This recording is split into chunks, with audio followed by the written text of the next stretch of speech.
All right, everybody, welcome back for our success panel today. So before we get started, just let's type into the chat positive focus for today. What's got everybody feeling positive? In Britain, pubs are open, hairdressers are open. Well, not sorry, pubs aren't open. You can sit outside. It is about 40 degrees outside, but you can sit outside and have a have a drink and a meal.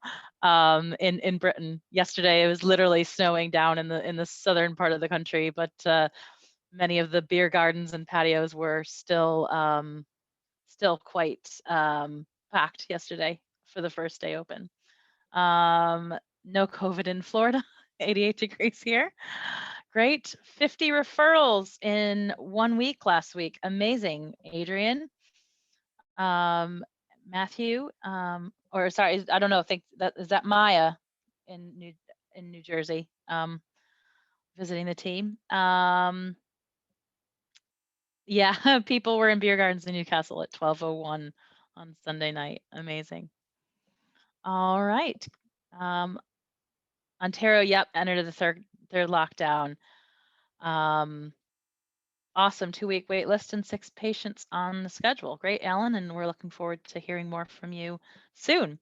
All right, great. And just a few things to cover before we dive in with our success panel today. So, first of all, there was an email you all would have gotten last week. So following the end of this course, which wraps up next week with the last module, for those of you that are members of Cash Club or the 4% Club Mastermind program, you will be invited to attend 3 sales and conversion sessions with Barry. So those will take place the same normal time and date as or days of the week as the accelerator. So it's just going to follow on from that.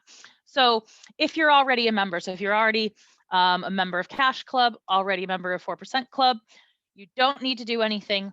We'll automatically add you to the list. If you do want staff to get on this, certainly if you have front desk staff, this would be perfect for them, particularly if you're if they're new to bringing in, converting new leads that are coming in. If you're on a trial, so I know a lot of you that started with us back at the end of January will be coming to the end of your 3-month trials. So the way it works is at the end of your trial, if you want to stay with us, you don't need to do anything. Again, you'll automatically get added to those 3 bonus sessions at the end. So just keep an eye out. There will be an email that will come to you when you've got about 10 days left at the end of your trial. And then at that point, you can let us know if you want to stay part of the community, if you want to take part in those sessions and continue on with us with the coaching and with the community. So that's just keeping a lookout for that email. And if you're not currently on a trial or a member of any of those programs, I know there's a few people on here that are resits that are coming back to us. If you do want to talk to us about getting back involved in any of the coaching programs, you can reach out to me, just lisa@paulgoff.com. So if you do want to get involved in those sales coaching sessions with Barry, they'll probably run about 90 minutes each. Then go ahead and reach out to me at lisa@paulgoff.com and we can tell you what offers we have to get you back into the coaching programs. So that's for everybody that's staying on with Cash Club or Mastermind. The other thing that I wanted to mention, and this is something that Paul's decided to kind of add in for anybody else who is joining the Mastermind program. I know there's a few of you on here.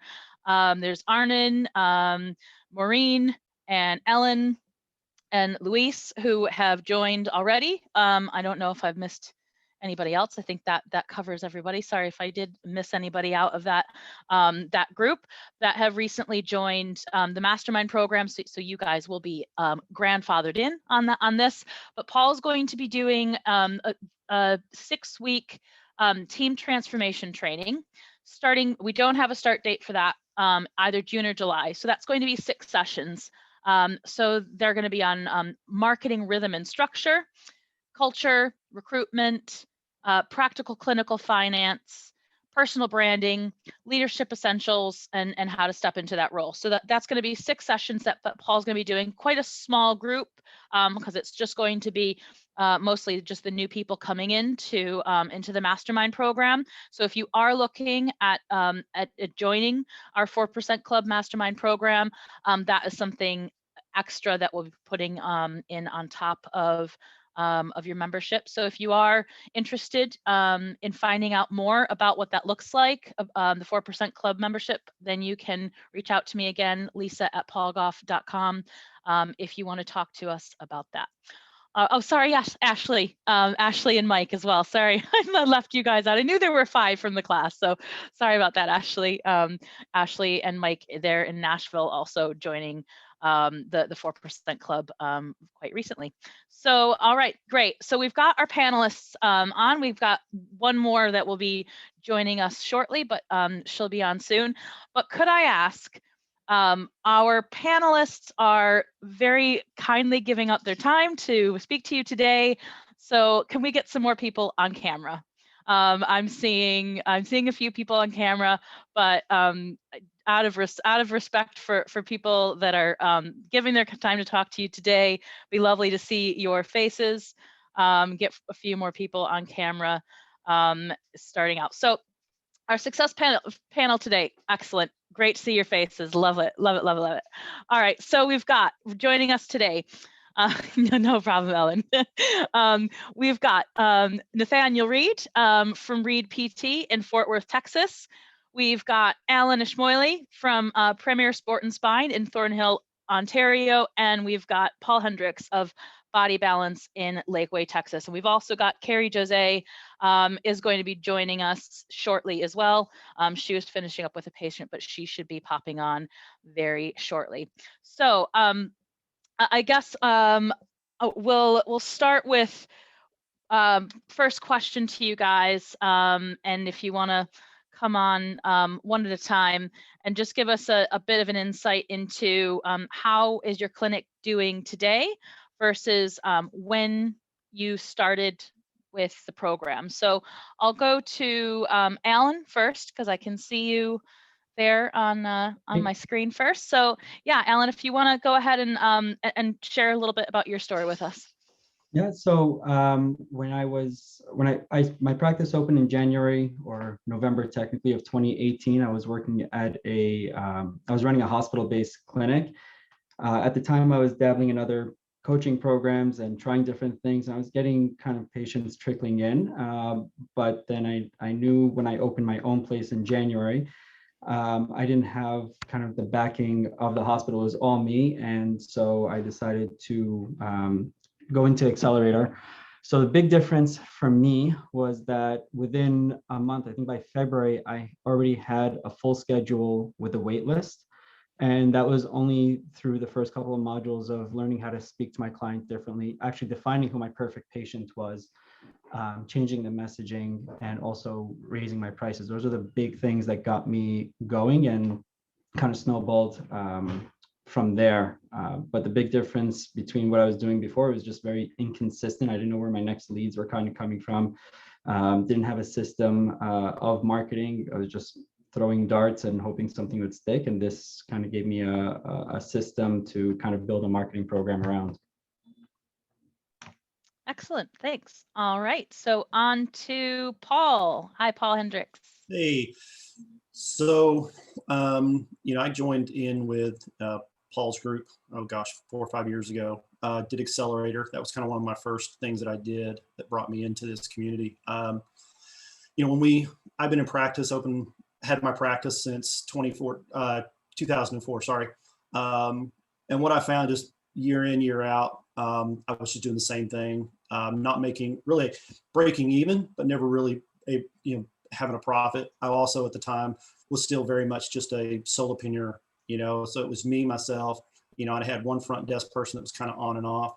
And I was just stuck, and I knew where I wanted to go, but I had no idea how to get there. In our area, I think like a lot of people, therapists don't get together and collaborate and help us realize that, what we should be doing and shouldn't be doing. A lot of times I just felt like, I was on an island. And was it just me that was, screwing up and not able to move myself forward? So, like I said, Accelerator was probably one of my first things that I did, and it helped me understand.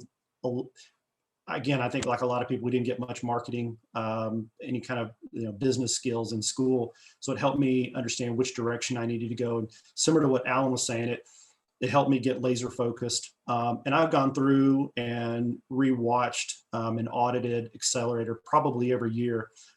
Each time I watch it and go through it, it helps me. Two things. One is it kind of spurs me on to look at things that we kind of had started, but we got away from doing.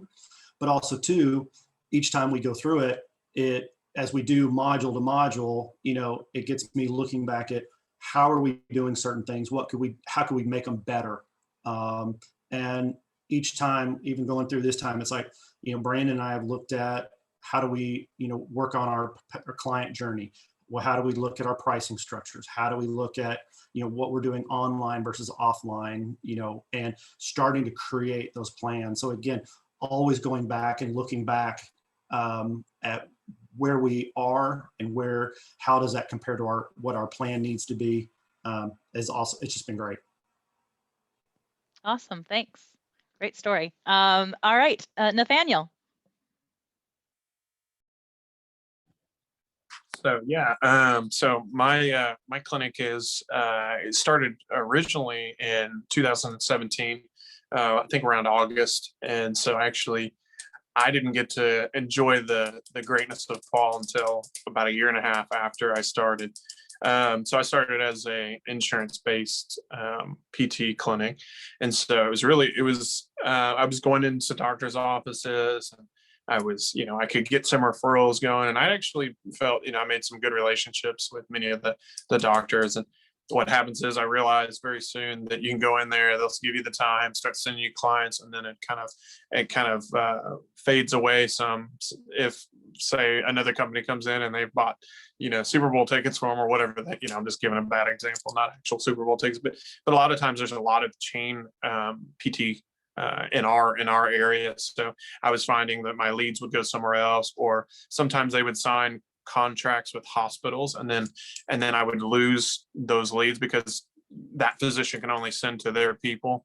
So Texas Health Resources is a big thing in our area. So I started to realize, man, I have to do something different. I have to pivot to now I need to go out and find the patients. I need to advertise to patients. So Paul's class was great. It was tons of stuff to implement, and so it was overwhelming at first, but I know we'll talk about that a little bit later. But I just slowly started implementing things.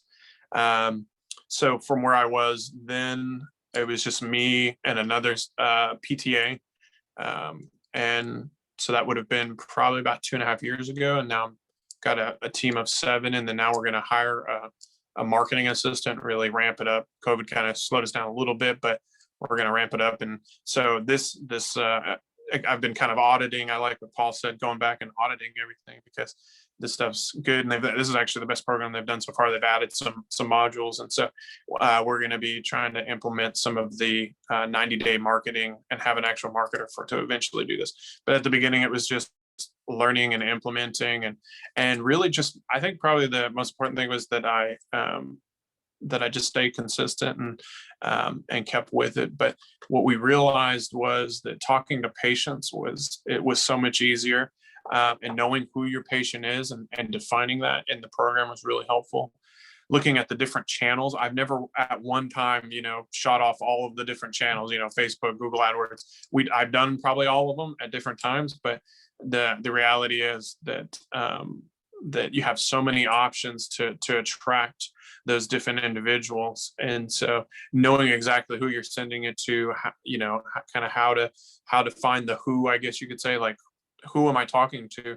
So it now dictates how you're going to, what verbiage you're going to use and that kind of thing. So it was really helpful for me to kind of just change my whole perspective. And now we're mostly, I'd say 50, actually probably around 50-50 cash based. So if any of y'all are, cash based, I think you're in a really good place, because, your rates can go wherever you need them to go. And so the price point, so our rates have gone up quite a bit. And so I don't have to, my rates have gone up a lot. And I think that was probably the most helpful thing, because you can't deliver the service you need to give that individual without the right profits coming in to allow you to get that staff or get those members. And so it's really not, I don't get stuck because I have my own personal time now. I'm pulling myself out of the business. So I think those are two really big things that I've noticed between before Accelerator and now, that I don't have to be there as much. And then I'm talking to my patients, and I don't have to worry about, I can get direct access patients versus relying on a physician that may never send me one after that.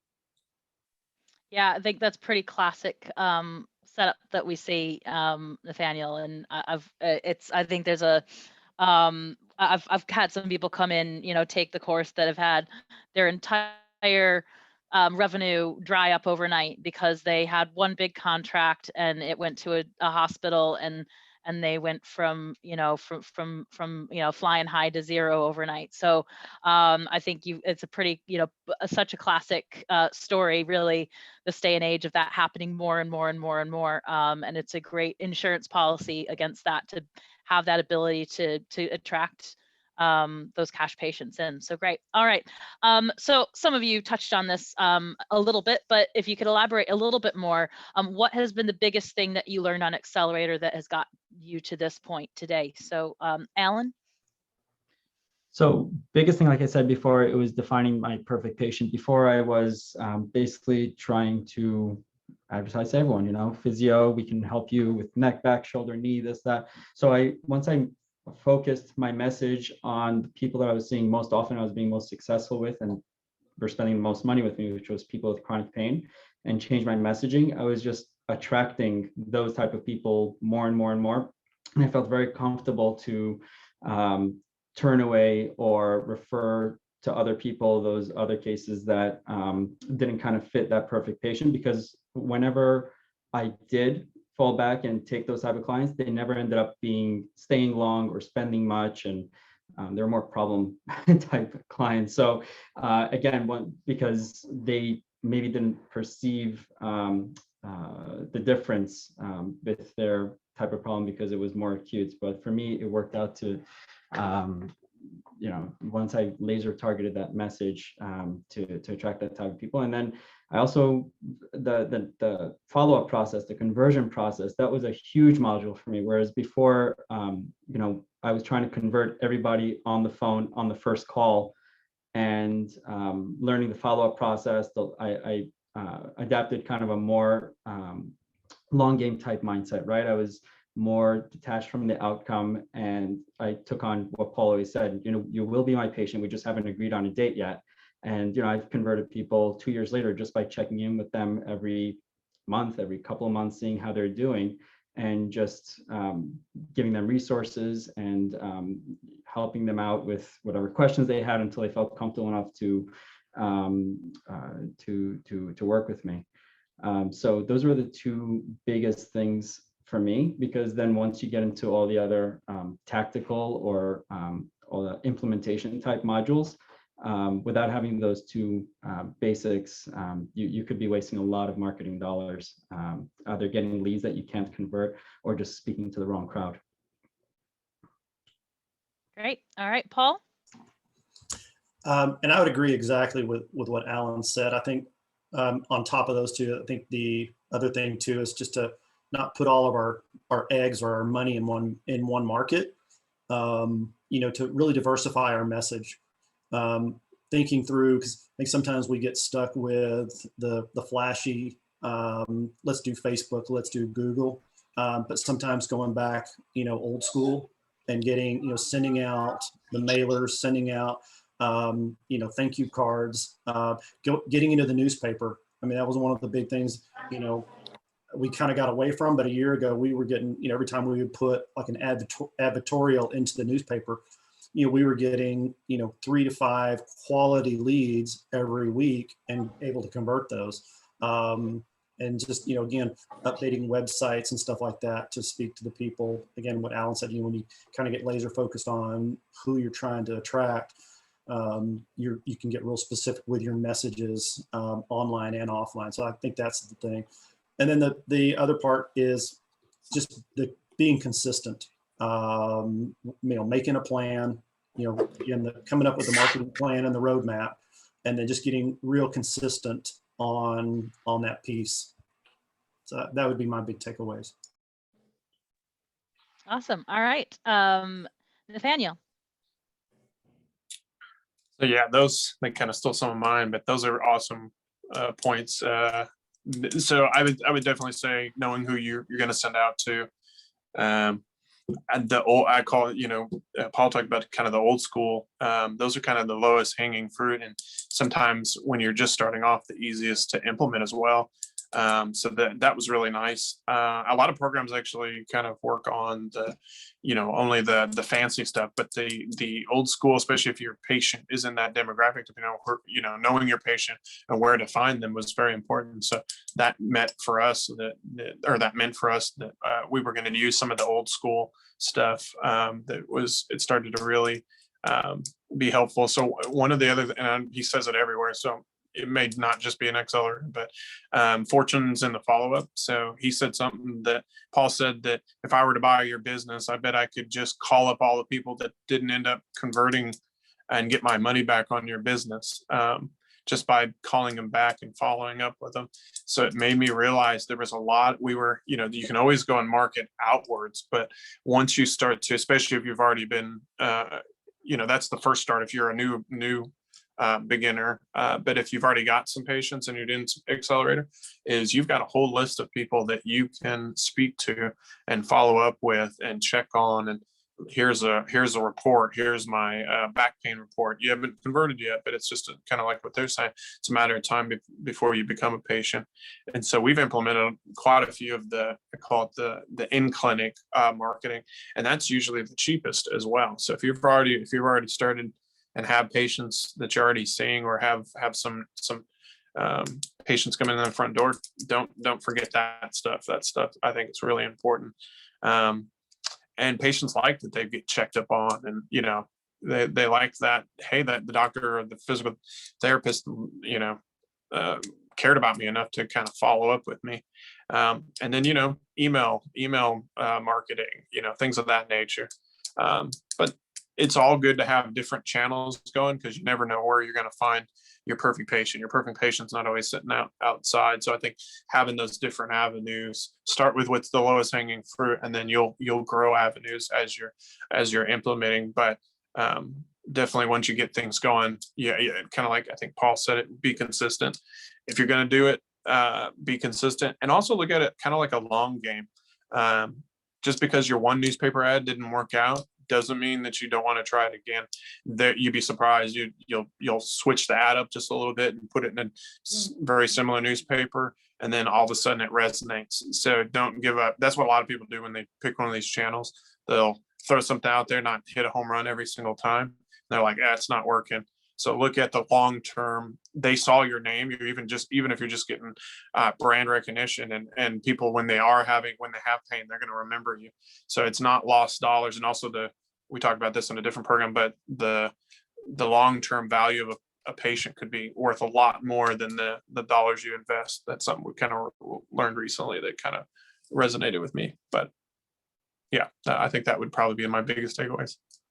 Yeah, I'm glad you guys mentioned the old school stuff. I've been, banging on about it since, since week one of really, I know it's, and Paul's spot on in that, is really when you get something like the newspaper ads, they're some of the most predictable, high quality things you can do. And there's no algorithm for a newspaper. It's people and black and white, and once you hit on that formula that works, and you start, and it won't bring in 3 to 5 high quality leads the first time you do it. You're gonna have to work on what's the formula, what's that, the story that works for people in that paper. But once you hit on the formula that works, it's just one of those things that you can pull out, and when you put it in that paper that you're always going to get something out of it, and that it's going to be good quality. They're going to convert. So I'm glad both of you guys, that you guys mentioned that, and that You're you've tried right, it and had. not to interrupt, but you're No, right. go on.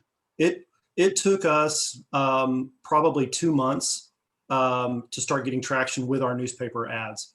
And what was really interesting, as we started getting traction, and then when we would miss an issue, we actually had clients who were like, "Oh, we didn't see you in the paper this week. Mhm. What do you have to tell us?" And so, it did pick. It took a couple of months, but it paid for itself hand over fist once we started to get momentum with it.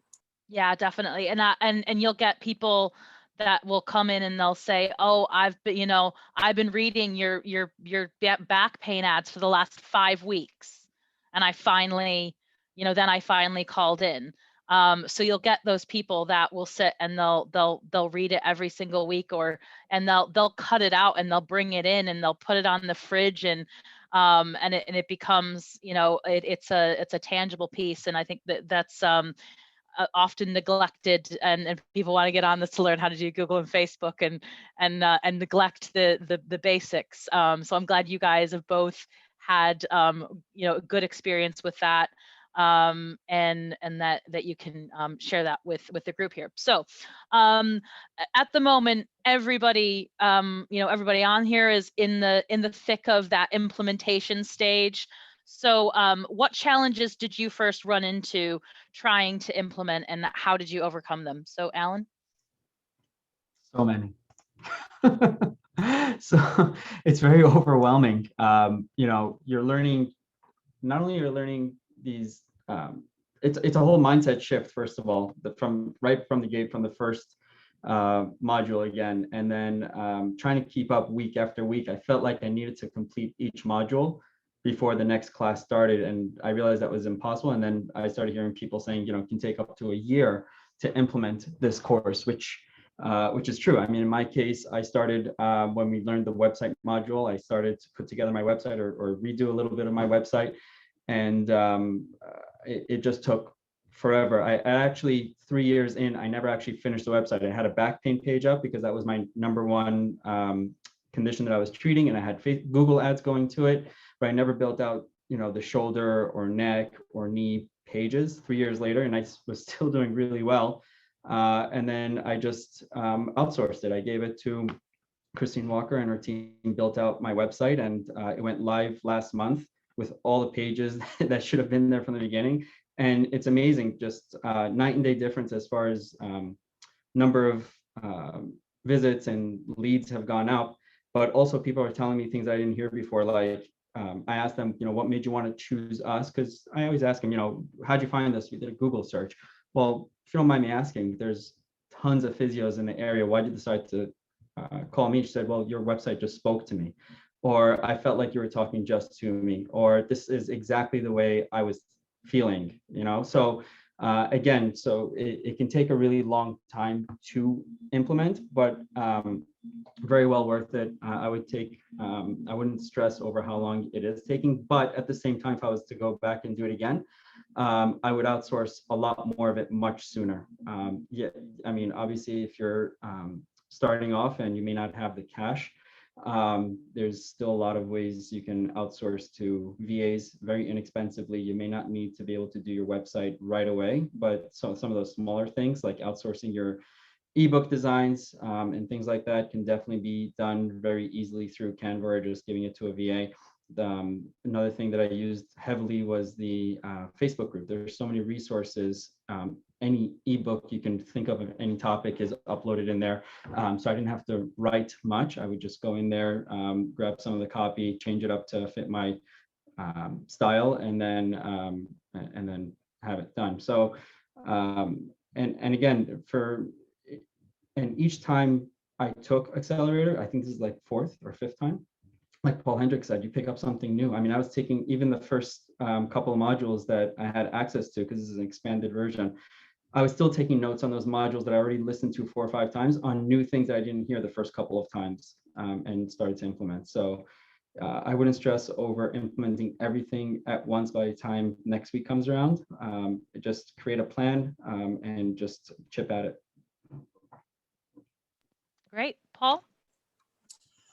So my biggest problem was myself. what I realized, that is that I very much was the bottleneck. So, me trying to do all the marketing, me trying to do getting everything going, me trying to do X, Y, and Z, and not delegating stuff out. And one of our, I guess, couple of our big things, through our 4% CEO meetings this quarter, my group tagged me. My biggest task was to find a marketing coordinator. And through this, it made me realize that, I can't do it all. And I need to have somebody who has that focus. I think I'm probably the only one who does cyclical marketing. I'm sure, it's like when we're slow, we market, and then we get busy and our marketing drops off, and then we get slow. And it's what we realized is that I needed to have somebody who, has their eye on it 30, 40 hours a week, and can hold me accountable and the other staff accountable when we need certain Facebook ads, or we need video shot, or somebody who can go to the newspaper and can hold other people accountable to get these different pieces done. When we switched over and started using Paul's media group to do our Facebook and our Google ads, that's another time when we really saw a huge acceleration with the number of quality leads that were coming in as well. Because we dabbled in Facebook, but I didn't know all the tactical things. And, even in the midst of doing all this, when Facebook made some of their changes with the iOS platforms and, looking at keywords and different things like that, it's like, it was just, it's like, okay, if I were to do it, I would get stuck in the mud and I would not be doing other things. So I think, getting that. And then I think my other, and I think it goes along with what Alan was saying too, is that when I went through it the first time or two, it was very much like I pulled out the Texas shotgun, and I was just trying to do everything all at once instead of picking one thing and doing it well. And so that's one of the things we, in creating our marketing plan, I was talking with Brandon about it earlier, is, finding that one thing this month, creating the system, getting it done well, and then move on to the next one. And I think Alan was saying too, it's like, it may take me a year, but if we pick each piece 1 month at a time, one module at a time, and really perfect it, then that starts leading with the momentum to the next one and to the next one, and just, it's going to be like a rocket and take off. So those are my challenges. Like I said, a big one was me. Excellent. All right, Nathaniel. So yeah, I think those two did a great job of showing like probably the most, I think if you had to ask most people about implementing this program, they'd probably resonate with what they just said. I know I did. So I think definitely time was always a factor. You got all this information. I'm one that loves to get everything done and just kind of get it out there. And, I'm actually really good at, really good at implementing. I'm good at discipline. If I'm going to write that email, I'm going to write it. I'm actually pretty good at that stuff. I don't procrastinate, but I still felt it quite a bit overwhelming, and started to tell myself, just do the one that you feel the most appropriate right now based on, maybe your budget. Or luckily I was about 1.5 years in. So I had a little bit of money to outsource a little bit. In other words, I had my PTA, he was helping me out with the website stuff. And then soon after I started to see some, more growth, I think I hired like my front desk, and so forth. So I had more help within the clinic. So, and then, yeah, definitely utilize the Facebook group. There's lots of things in there. Obviously I'll be honest with you, you're going to want to go and say, let me just, they look like they've got a nice one. Let me grab that and maybe copy and paste most of it, change it a little bit, put my name on it. But do read it, but use your own version of that, because that may not be your perfect patient. You have to really remember that, and remember what you resonate with. So make sure that you make it your own, and you make sure that that you're talking through your patients, because you know what kind of patients are your perfect patients the more you think about it, if you haven't already figured it out by the end of this. I know they did that in module 1, so I should have already have a good grasp on it. And and then definitely, yeah, outsource to, there's probably one of the best spaces that one of the best resources as far as outsourcing. You can use something like Fiverr, and there's lots of them. There's lots of outsourcing companies, but Fiverr is, you want a nice looking ebook, people can help you make that look nice. You need a little help with your website, they've got resources like I wouldn't always pick Fiverr for that, but you have Christine and Fleming. If you have the budget for that, that's a really good start. So just go ahead and and look at, and also if you think about marketing, I think when you first start off, some people, they're always scared when you're first starting off, you start to look at marketing like a waste of money. But these are assets these are literally part of your business. And so when you try it, it's a little bit of trial and error sometimes, but when you get the home run or you figure out how to resonate with your people, this is something that can rinse and repeat. So the trialing process is only part of the learning experience. And you can always get advice and reach out to the members, the community. So if any of y'all are taking Accelerator and thinking, well, I won't be part of the cash, you're thinking, I'm not going to be part of the cash program, I'd say you're crazy, to be honest. Yeah, that's my personal opinion, because it's for so little money. You have all these people in this group that you can ask questions to when you get stuck. If you have the mastermind, that's awesome. So using the community, I think, is very important. But if you just take try to implement and just shotgun approach it and say it didn't work and then give up, you're going to get very discouraged very quickly. So I would definitely look at the trial period as, man, wait till I get this into a home run, and then you have a marketing. I don't really market anymore. As far as like what I'm going to create, most of my stuff is, I already know what to do with it. I tweak it a little bit. Now we're hiring a marketing assistant just to kind of tweak it, get it out there. I just need it out there more. So eventually you can hire someone like I think Paul alluded to eventually, once you got your message and it's working, then you'll be able to have someone assist you with that. Yeah, excellent points, guys. And that's kind of what Laura was talking about last week. And when Laura came on as Paul's marketing manager for the physio rooms, that was the goal was like, let's not create anything new. We had a little bit because, obviously we didn't have that much COVID related stuff to put out. But other than that, we had this library, this vault of years worth of marketing material that could be repurposed. And Nathaniel are exactly spot on that these are assets that you're creating for the business. Every time you write a report, every time you write an ad, a blog, record a video, anything like that, it's not a one and done. It becomes part of that library of content that you can pull from and that you're starting to create. And if you guys could go as kind of granular as you'd like with this stuff. So what have been the top 2 to 3 things that have consistently worked for you? So Alan?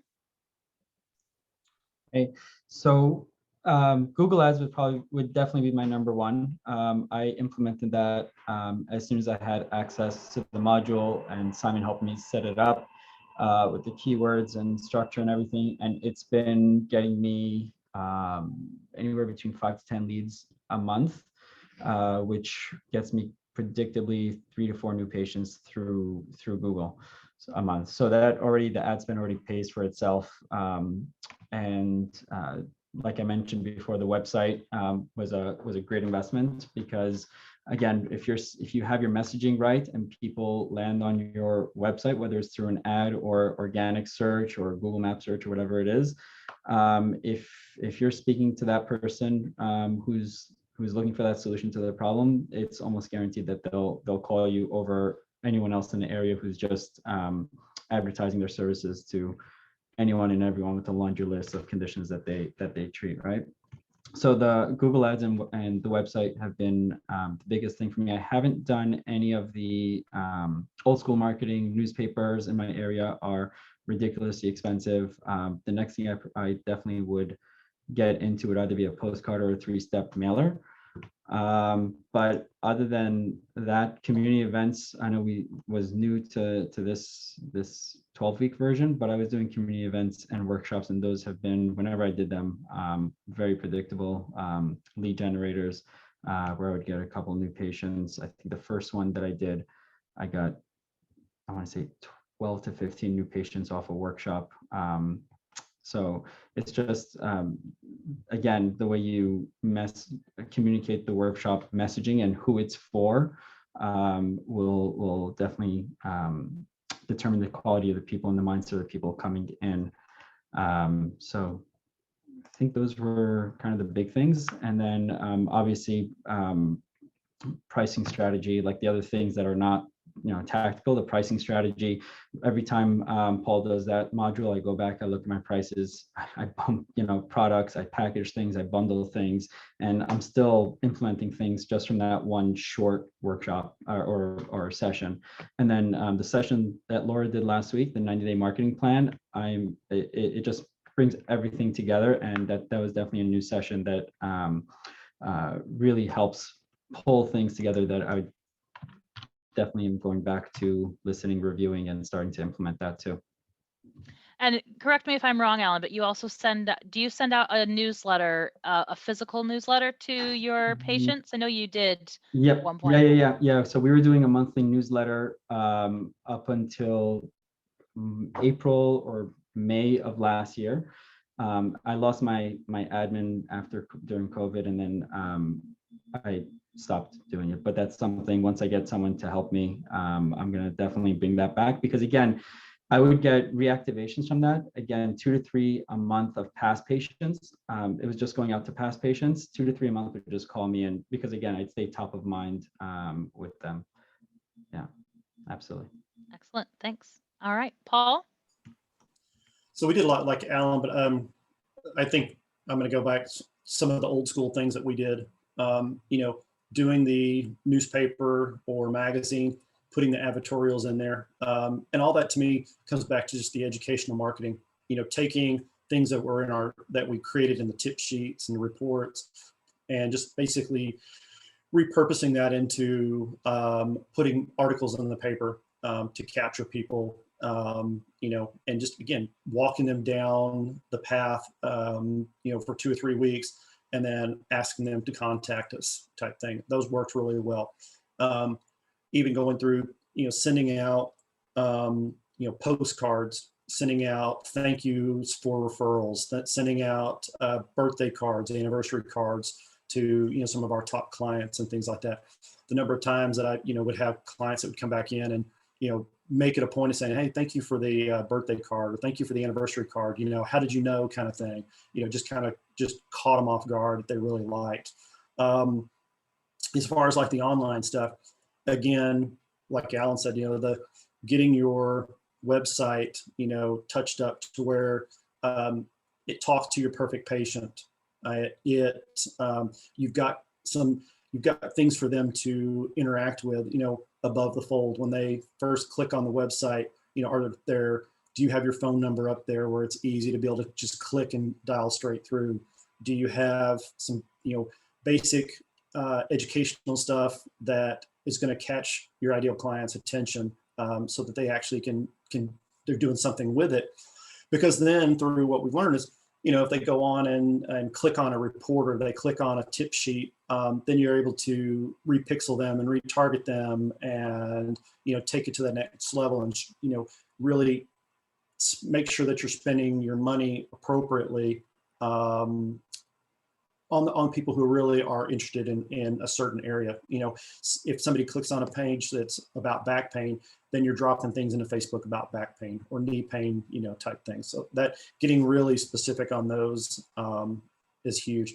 And I think the thing that, again, going back to what Alan said too, is we've never really, and I think when Lisa did the module about the marketing plan and that roadmap, we kind of have dabbled with it, but we never had a clear-cut plan to say, this month we're going to talk about this topic, which means this week we need to do these videos, or we need to do this blog, or we need to send out emails that talk about XYZ. Newsletter needs to speak to this specific topic. So, getting getting a lot more focused on our marketing messages, month to month and week to week is going to be a huge thing as well.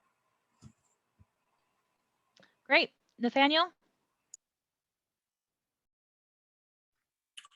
So yeah, those are both of them kind of hit on some really good ones. If I had to, so if I'm picking things, so if I had to go number one, I think if I were to implement something right away, I felt like Google AdWords gave me the most bang for my buck right out of the gate.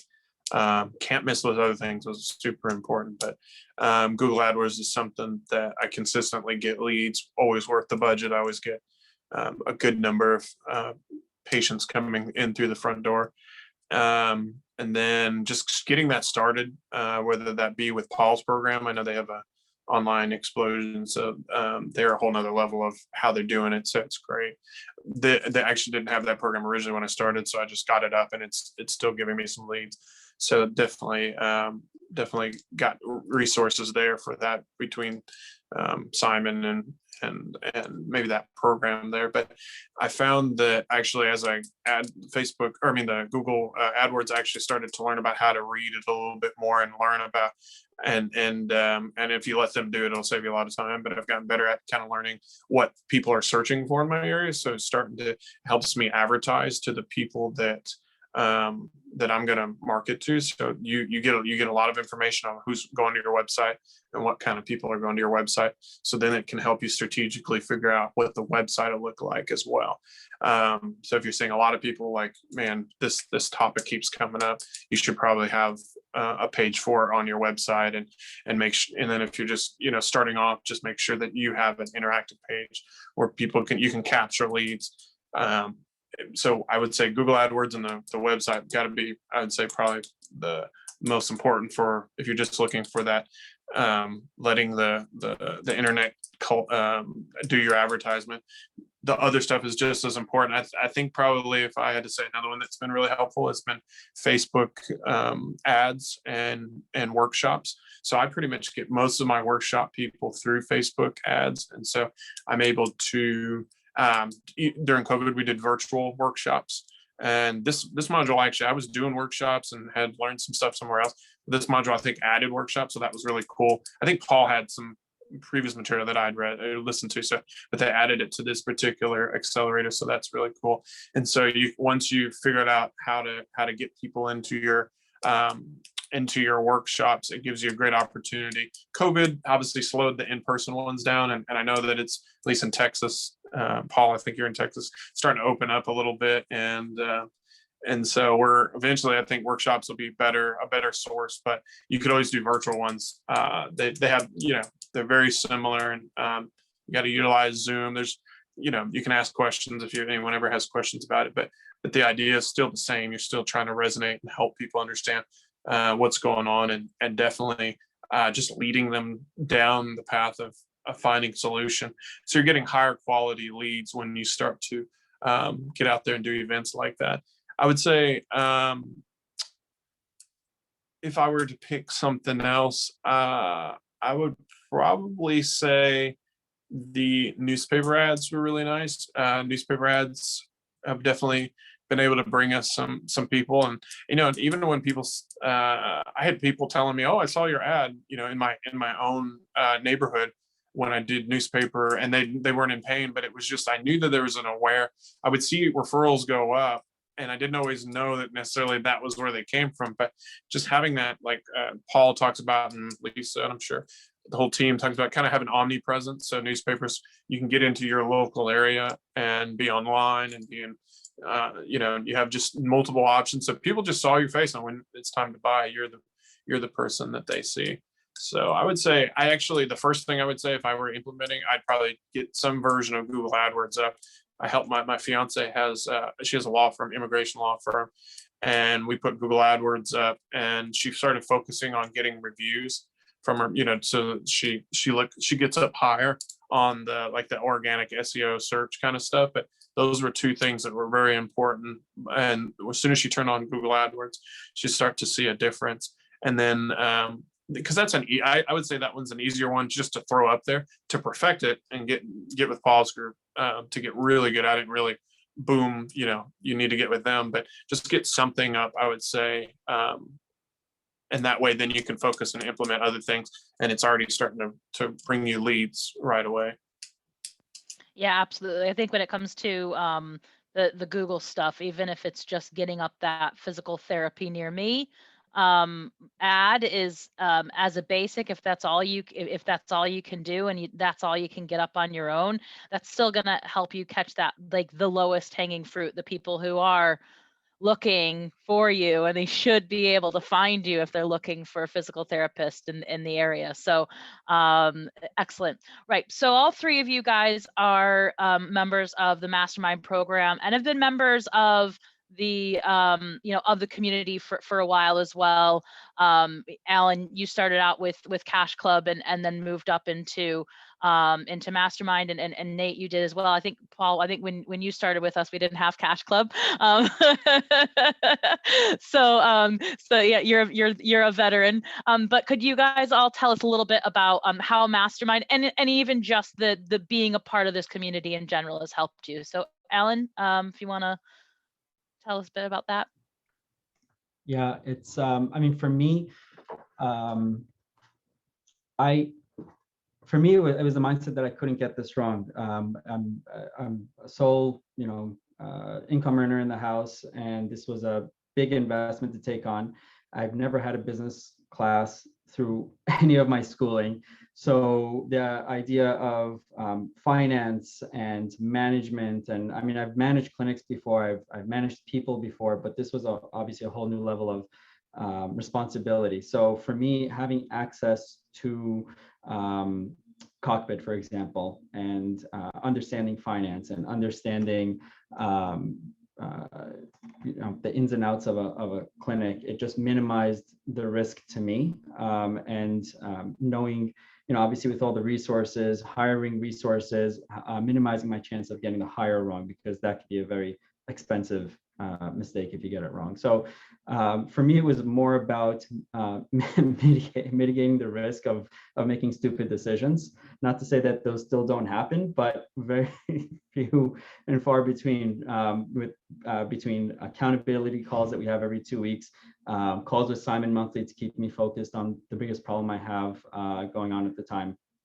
And like I said, all the extra resources that we have, like right now I'm getting ready to hire a front desk, and I mean, there's still a lot to do to get ready to put the ads together and put them up and interview, but I have access to the job scorecard document that already has roles kind of filled out, and what responsibilities would be, and what an onboarding would look like, and sample interview questions. So that's all stuff that it just saves me a lot of time and effort to research and kind of figure out on my own. And then the other biggest thing would be just the community. I've had weekly calls with members of the community, just practicing sales scripts, and sharing resources, whether it's a golden ticket design or an ebook or an onboarding process. So it was just, for me, a big time saver not to have to reinvent the wheel, because again, as a solopreneur, that time is very critical, obviously, for everyone, but it just minimizes your efforts wasted on either shiny objects or doing things that already have been proven successful by others that you can just kind of swap and deploy. Awesome. Thanks. All right, Paul. I would have to probably say exactly what Alan said. I think the number one thing was the community. When I first got into it, being able to talk to other therapists that are in the same boat as I am. Again, sometimes we just feel like we're just, we're stuck out there, that we're the only one who just can't make this thing work. But getting together with, 400 or 500 physical therapists and be able to talk to people and make sure that, and go, I'm not the only one. For me, it was comforting and the support that I got, from day one. I mean, when this group started and, we were 15 or 20 people, we all got real tight, and it just has continued to grow and grow. But we all have the same problems. And I think that's the other thing is, as we get together in a community, we realize we all have the same problems. And again, going back, Alan was saying too, is like, it's nice to be able to throw something in the group and say, hey, I'm struggling with this. Does anybody have a resource? And within 24 hours, you've got 8 or 10 people that are saying, hey, use this, try this type thing. Even being able to utilize some of the things that you guys have developed as far as a company, like Alan was saying, the scorecards, the cockpit, the things like that, that are, instead of having to recreate and spend the time recreating all those things, if I need to hire, when I was hiring my marketing person, I was able to reach out to the community and say, I'm hiring this, what do I do? Boom, I had a scorecard that came, here's how you hold them accountable, things like that. And so again, I don't have to spend my time. And I think the other thing, as far as, I guess it goes into the community, when we have the events, getting together at the events, even when we got together in Orlando a couple months ago, having a group of people that were together, you're learning, you're learning information, but it's the side conversations after you leave with people who are either cash pay or are a hybrid. I mean, we're a hybrid clinic, but being able to talk to people about, how are you charging for this? What are you using for that? What companies do you use for orthotics? What's your best sales scripts to do X, Y, and Z? It's the side conversations and the social time. That's just it's a great thing. And people who I know who are in other PT communities, none of them seem to have that connection within a community. They go to events, but it's just the event. This really has become kind of like a tribe that you just love to be involved with. And again, everybody's there to help each other, and everybody's got their back as well. So, yeah. All right, thank you. That was excellent. Nathaniel. Yeah, definitely have to resonate with those two. With community is probably the biggest thing. I think what's cool about this community is it almost seems like a company with good culture. I mean, I feel like everybody's out for each other's best interest at any given time. I feel like this group is, I feel like I don't see Paul and Alan, and I've met them at events and talked to them before, but I feel like anytime anyone, I could just say, hey, what do you got, any ideas for me? And I'd really, you feel a part of the community very quickly, which has been really awesome. And as far as mastermind goes, I think that the only thing that I thought was a little, if you're getting into the mastermind group and you're trying to implement a lot of this, I think especially people who don't feel tech savvy, the Tech Thursday calls are awesome. You can get on they have all these little programs. If you're not sure how to get with Facebook and how to get that ad finished up, you're stuck. They have a Becca that can help you, or they have a Google person to help you. Now they're adding all kinds of culture ones and production, and I'm not sure if the production's where that's at, but there's so many. Infusionsoft, if you eventually get a email system like that. So if you're just trying to implement and you're getting stuck because you think the technology part is going to throw you off, the mastermind group is really pretty cool. And I think also the mastermind group was awesome during COVID. Paul implemented all kinds of programs that he always way over delivers. So if you need, during PPP time, when we were trying to get loans during that, he had an accountant come in and help us with that, or if he was always telling us, what to expect, or, so you always had a mentor, when you always knew that during PPP, don't freak out, keep your marketing going, whatever the strategies. And so we survived. There was quite a few companies here that didn't survive. We had, they had implementation calls and sales things, how to convert during, how to convert somebody that's scared to come out of their house during COVID. I mean, they got very specific. So they're always right with the moment, I guess you could say. So the stress I had, when it first went down, I was like, oh, this should be fun. Because nobody knew nobody knew about the loans, but it all worked out really nicely. my confidence level was a lot stronger. We did great during COVID. It was actually our best year, believe it or not. So it was really good to have them in that time of need. But yeah, I think the events are amazing. They're getting even more amazing. We just got to, I watch Shark Tank like religiously, and I got to, Kevin O'Leary was on the last mastermind group. So he brings in experts and people who can give you some really cool knowledge. So just, there's so many things you can learn. I mean, you get access to all these different programs that are on the lawn as well. So you'll never stop learning. So if you're in the program, you'll constantly have a resource for something. And if you're looking to get into it at this moment, you're in a really good time, because they've just blown up on all the content. I'll never be able to keep up with it, but I'll keep going through it. Actually, I'm doing CEO. I'm already ready for the next. I'm graduating hopefully soon.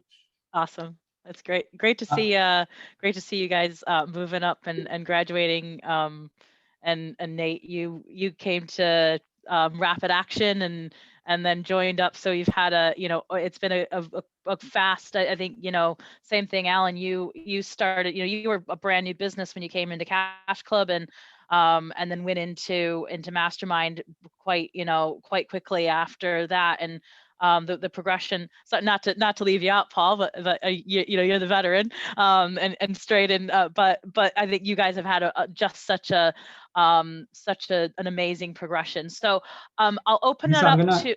I'm gonna add one more thing, because because your question was specifically about Mastermind, and I think the biggest thing, now that I'm thinking about it, it's the mindset. Because with those Wednesday calls with Paul will say things that's just opposite almost what everyone else is saying, and only because it comes from such a different perspective that's just not commonly put out there, right? So, and the biggest example is COVID, where all the other Facebook group people were pumping fear and negativity, but with Paul, we just felt, and I think a lot of us just felt so confident through it, because of the resources that he gave us, because of the mindset he gave us, because of the strategy he gave us. And again, I'm listening to the monthly Cash Club calls through Planet Paul, and they're just a lot more tactical and they're very valuable. But compared to the Wednesday call, they're just so much more strategic, higher level thinking. And now with those Wednesday calls, we have those quarterly operations, the monthly how-tos, the marketing calls, and it's just so much more strategic. And again, like I said, the mindset is just very, very different when you're in Mastermind compared to Cash Club. Yeah, totally agree. Definitely. I see a big transformation when you guys move up from one to the other, and it is a lot of it's that community of the 5 people that you surround yourself with, and when you get up into that level and you get into a group of people and start surrounding yourself with other really successful business owners, the mindset happens. So I'll open it up to the group. If you guys want to come on and ask all of them or any one of the guys any questions about the program, about Accelerator, about anything that you want them to elaborate more on from what they've just said. So I'll open it up if anybody wants to come on come on the call and ask the guys some questions. I'm sure you'll have some. They're a great resource, so use them while you've got them. Who's first?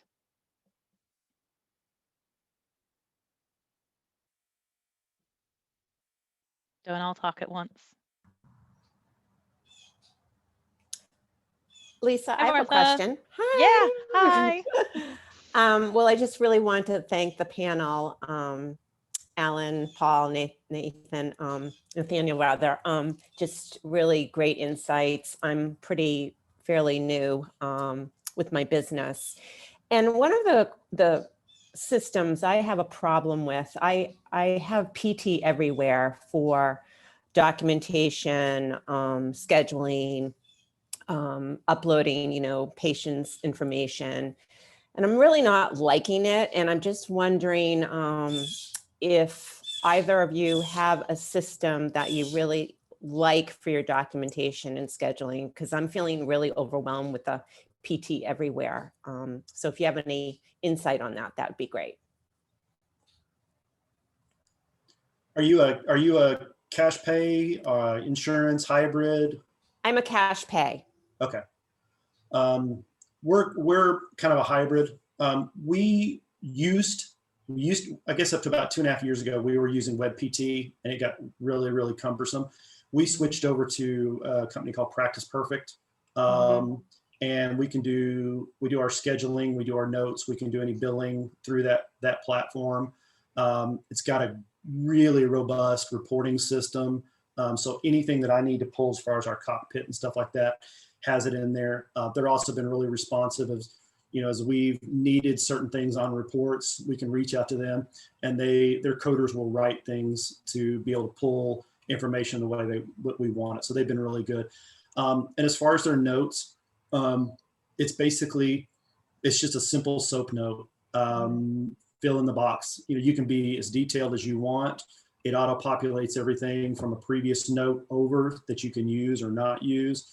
And then it also has you can pre-write text and have it in a drop-down box. And so if it's, if your assessment or your plan is, continued plan of care is written or whatever, you just click on a box and it just loads it automatically. So there's a lot of those things. And for me, it's just really user-friendly, and our therapists have been using it. And it's just, like I said, it's not 5 or 6 pages of just having to click box after box after box. It's just kind of it's almost just like an easy Word template. Okay, thank you. For me, if I'm not mistaken, Martha, you're solo, right? Yes, I am. Yeah, for me, I use Halaxy. I don't think anyone's really heard of it, but it's an Australian company. It's and it's been great for me because it's first of all, it's free, and then you can pay if you want to upgrade to like SMS appointment reminders. But it's got a lot of reports that you can pull. The documentation is very, very bare bones. You can pull up a SOAP template that you just freestyle type in what you want, or just an open box where you type in your notes. I think they're coming out with a way to also store payment information to be able to charge automatically. It can sync with your Google Calendar, so you can see your schedule from your phone. It's got just a lot of things that I found easy. Again, not overwhelming. Doesn't have all the crazy bells and whistles that the bigger companies have. It does integrate with some telehealth platforms. I found that it fits basically all my needs right now. I'm probably going to outgrow it once I bring in more staff, but for me, it works perfectly. And yeah, I have no problems with it. Okay, great. Thank you. Hi, I have a question for Paul. So you're a hybrid company and so am I, and I am trying to become more cash basis. How do you go about doing that? Do you drop the contracts first, or do you try to elicit cash patients, and as you get more, then you drop the crappy contracts? What have you done? We again, going into Paul's group, we sat down, we went back and we reevaluated what we needed to make per hour. And when we were finding some of our ones like United Healthcare and Cigna and those that were just crappy payers, we just bit the bullet and we just dropped them. It just, we had enough of our Medicare folks that were coming in that kept us going. But what we realized when we started looking at the numbers is that by holding on to the United Healthcares, it was taking away from places that we could put cash pay in, and or even being able to put other insurance that that paid well into those spots. And then we were, like I said, basically we realized when we ran the numbers that every United Healthcare patient that we were seeing, we were basically burning a $30 bill. And so we just said, okay, we just cut it. We started with one, and then the next month we dropped the next one, and then the next, we dropped the next one. And so now we're just down to where we,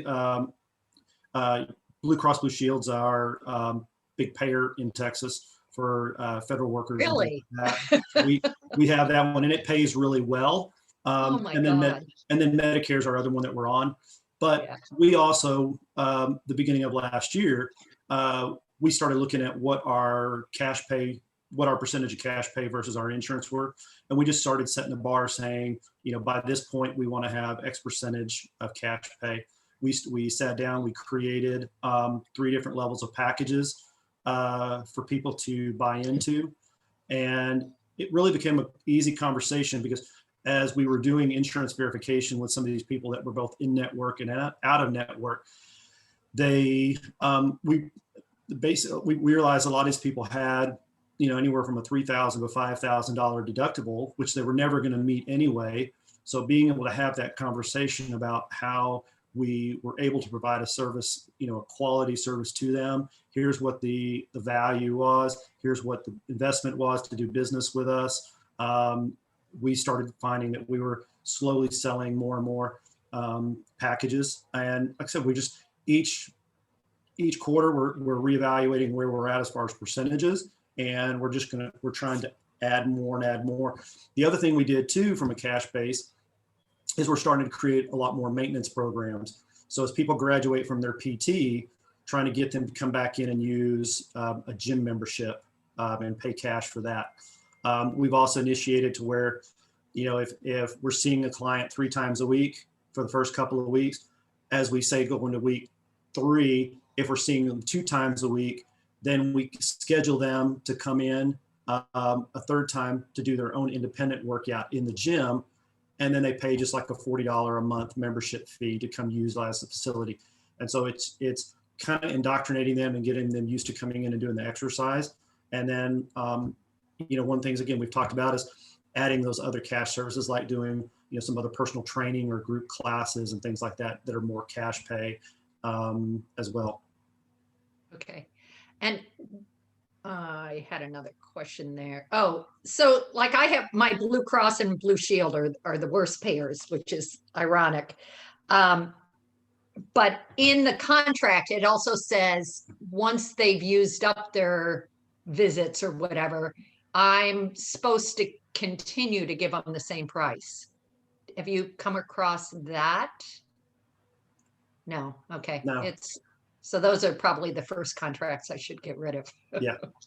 And I think that's what you just have to do, is you just kind of have to evaluate, how much do you need to make per hour to break even? And then are they paying enough? And if it's below what you need to break even, then you definitely have to get rid of them, because you don't want to, you're not working to give away your time. Oh, I have been. Yeah, we were too. We were for quite a while, but that's when we sat down and looked at this, probably going on 3 years ago now, and this came out of one of our mastermind sessions and one of the conferences we were at, looking at pricing.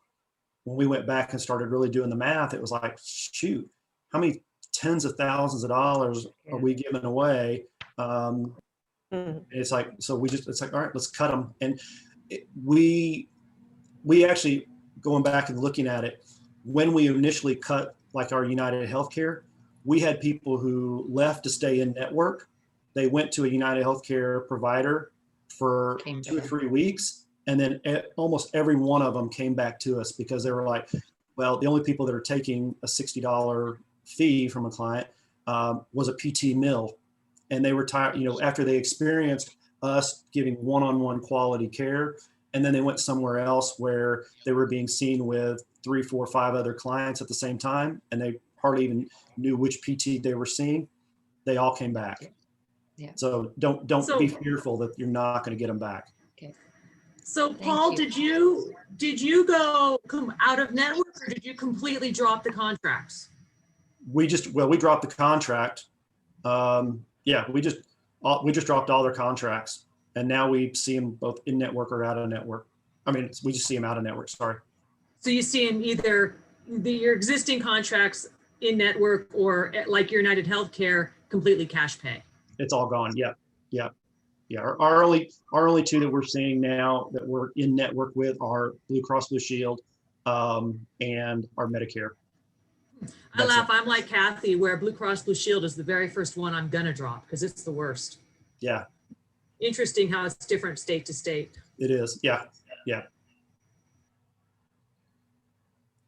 Thanks for that, Paul. I don't know, Nathaniel, did you have something, because you're hybrid as well? Well, yeah, I was just gonna say I was a little reluctant to drop them, and if you crunch the numbers, if you have patients, you're literally losing money, and a lot of patients will come back to you, like Paul said.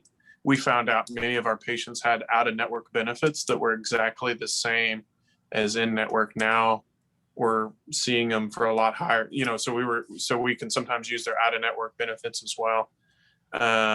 And so let's say you lose half of your patients, but you charge, like 3 times what they would have given you. Your profit's gonna go up so much higher, and you can give the attention to the right patients, because you can actually see them the way they should be seen. So if you already have established patients and kind of a full schedule, and you just got to drop it, to be honest with you. I mean, it's one thing, maybe unless it's like half your patients, you can analyze how many you want to drop. But the assumption is I just lose all that money. It's not the case. A lot of them come back. Some of them are out of network, and actually you'll get paid a pretty decent amount. Or third, we get United Healthcare people who we explain why cash is better. Hey, going through and converting them to, yeah, you've got United Healthcare, but this is why we went out of network. We can't give you the kind of care you need. So this is what it needs this is what you need. So it's actually a good thing you're out of network. You're probably going to save money instead of going to a mill and being there for, 3-4 months or something, just getting exercise and working with the tech the whole time. So you're really given a better level of care, and it's really about your reputation. If you're giving away, I mean, you may be doing one-on-one and just biting the bullet, but you're literally burning money. So definitely consider just dropping them, unless it's, I get it if it's like half your stuff, but you could always do one at a time. I was pretty scared to do it, and I did it one at a time. And every time I was like, dang it, why didn't I do that sooner? That's the worst thing you do, is burn more money and be out of fear. Thanks for that, guys. Ellen, did you have another question? I do. Do all 3 of you gentlemen use Infusionsoft? And if you do, where in the process did you add it in? Did you jump in with both feet after module 2 on your first accelerator? Did you wait a while? Kind of how was your journey? Well, do you use Infusionsoft? And if you do, how was your journey into it?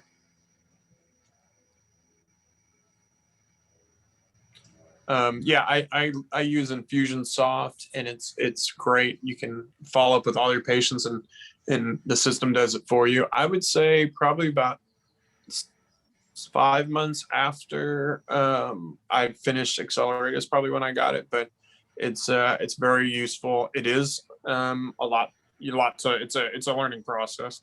So having the resources of the team here with Paul was nice. Or having them do it, they do have I think they can set it up for you and have all the main processes you'll need. But yeah, we definitely think it's valuable. It's definitely something that you can constantly. I mean, I've got all year long. I've got things going out, ads going out that I'm never going to have to worry about. They just go out. I even have when people have birthdays, my Infusionsoft sends me an email, and we write a handwritten card. So I even have all my contacts going to Infusionsoft. So at any one time I can blast out an email and say I've got a workshop coming. So once you have a list of patients, Infusionsoft. If you were starting right up, I'd be honest with you. I mean, if you don't have it, if you're just literally opening your front door, maybe you could wait a little bit, but not much. You're eventually going to have to follow up with them. But if you've already got established patients, you should probably be getting that at some point. Yeah, we've used it. Well, Paul will laugh at this. We purchased Infusionsoft from the get-go. It took us probably about 8 or 9 months before we really started using it. And even years later, we probably don't use it to its full capacity as we could and should. But we've got all our forms set up on our website that go to Infusionsoft, so it sends reminders to myself, to the front desk, to follow up with people. Again, being able to keep track, send emails out, take people through a nurturing campaign. There's a lot to it. And again, when we first started, it was confusing, but now Paul's put, resources in, and just we're saying the Tech Thursday calls and stuff like that that you can go to, being able to do the done for you campaigns and be able to, purchase 1 or 2 campaigns. And I think that's the biggest thing for anybody who is thinking about using it is, and this, when I went through and did a training certification with Infusionsoft, the big thing is pick one piece at a time, and so instead of, again, trying to do everything with Infusionsoft, figure out what is the one thing that you can do to automate, or that you need automated. Do that one thing, finish it, and then move to the next thing and finish it, one piece at a time. But it's just, once you get people that are in a campaign, it just keeps nurturing and keeps talking to them. And we've gone back sometimes, somebody's been in it for 3, 4, 5 months before they make a decision to finally contact us and come in for PT. I don't use Infusionsoft. I use Active Campaign, but if you remember how I started using Wix, and 3 years later my website wasn't done. So yeah, I probably don't have all the campaigns in Active Campaign that I should at this point. And if I can go back, I probably would hire Paul's team just to, again, outsource it and have these done for you campaigns already in. But for me at this point, I already invested a lot of time and money basically building it out. So that's what I'm using currently. Great, thank you. Great questions. All right. I'm sure there's got to be plenty more questions out there. Anything that any students are feeling apprehensive about trying, that you want to hear what it's like on the other side of the fence, before you make the leap of trying a new strategy or something like that. I'm sure, I know from the individual calls with you guys, I know there's a lot of that going on. So it's a good opportunity to speak to the guys who've done that and taken taken those first steps and had great success with it. So don't be shy. I have a question, Lisa. Hello. I've been dragging my ass with Google Ads for, I don't know, 8 months now. And I've done the module, and I looked at it, and I was totally overwhelmed, and I did contact someone, and it was way over my budget. So I guess as a newbie, Alan, I think you started Google Ads from the get-go. If you have any insight, I really don't want to do it myself. I really do want to outsource it because I'm not the most techie person in the world. So is there any advice that you have? To get started with Google Ads? Mm-hmm. Yeah. It can be very overwhelming. So there's a lot of pieces that go into it. And again, I probably would be dragging my ass on it if it wasn't for like the Tech Thursdays that and Call with Simon to basically get me going. But looking at your keywords, creating campaigns, I think all of that, there's a measure of test and implement and look at the results and go back and change and modify. I think Paul, and then understanding the different terminologies within as far as broad match and phrase match and modify, all that stuff. Again, it can get confusing, but once you understand it, you can start creating some pretty successful campaigns. But again, I would implement and then just leave it for a little bit, look at the results it brings, and then go back and modify one thing and go back and see, again, test, implement, look at the results and keep trying it, right? And always have minimum two ads running. I have, I think I have 3 or 4, but then the worst, the one ad that doesn't perform the best, you drop and you replace. So you're constantly trying to outdo yourself with your results. Okay. Yeah. Okay. Thank you. Everything to do with Google is time. To get it right is, and that's the first thing I would say to you to start with. The question is good, but the better answer is Google's success really in the end comes down to the time that you're willing to dedicate to it. Period. Right? There's no shortage. Could you go out there and figure out Google for yourself? Absolutely. Is it a lifelong never? In fact, my team this morning were on a webinar with some company teach them these things, whatever, right? It's relentless, right? That's the thing with Google. Now, that's not to say that you would have to do and be as relentless as we would have to be doing it at the scale we are. But I think what it must start with is what's the time I'm willing to allocate into doing this to do it right? Because set and forget doesn't work with Google. It will kill you. And if you set an ad up on Google and you don't go back to it for 2 or 3 weeks, you might as well have put $1,000 on the worktop and burnt the thing. Like it's that. And you hear stories of people going, "Oh, I set Google up and I burnt through $1,000 and nothing happened." All right. Well, you might have lost $1,000, but if it was done strategically in a way that is now able to say which ads work and which ads don't, well, we didn't lose $1,000. We bought some data, and we're now one step closer to getting the results that you want. So I think the things like Facebook ads, Google ads, and really any marketing campaigns, what you have to be starting with is what's the time I'm willing to commit to this to do it right. And if that's 2 hours a day, 90 minutes a day, am I willing to do it? And that's where you've got to then jump in and be rational and go, all right, if it's 90 hours or 90 minutes a day, which wouldn't be a bad estimate once it's up and running, 2 or 3 days to set it up, 90 hours, 90 minutes a day, am I willing to put in whatever that is, 8 hours a week, 30 hours a month on Google, given what you could be earning and how much it's worth to you?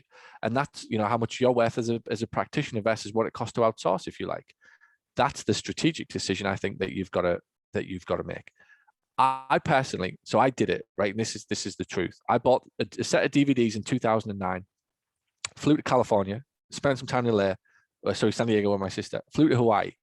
And on the way home, true story, I was up all night on a 17-hour flight from Hawaii back to London, and then an 8-hour train journey to Hartlepool.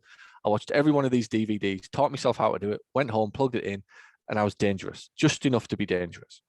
But over a period of time, I realized actually it was evolving. And it wasn't long before the DVDs were out of date, and I was like, "Oh shit, this doesn't make sense anymore."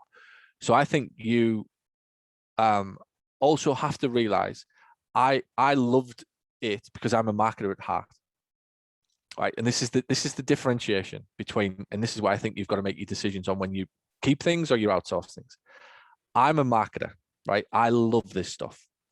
So to me, spending 2 hours a week or day on Google or Facebook was like, I didn't want to treat patients. I didn't want to stare at anyone's hamstring anymore.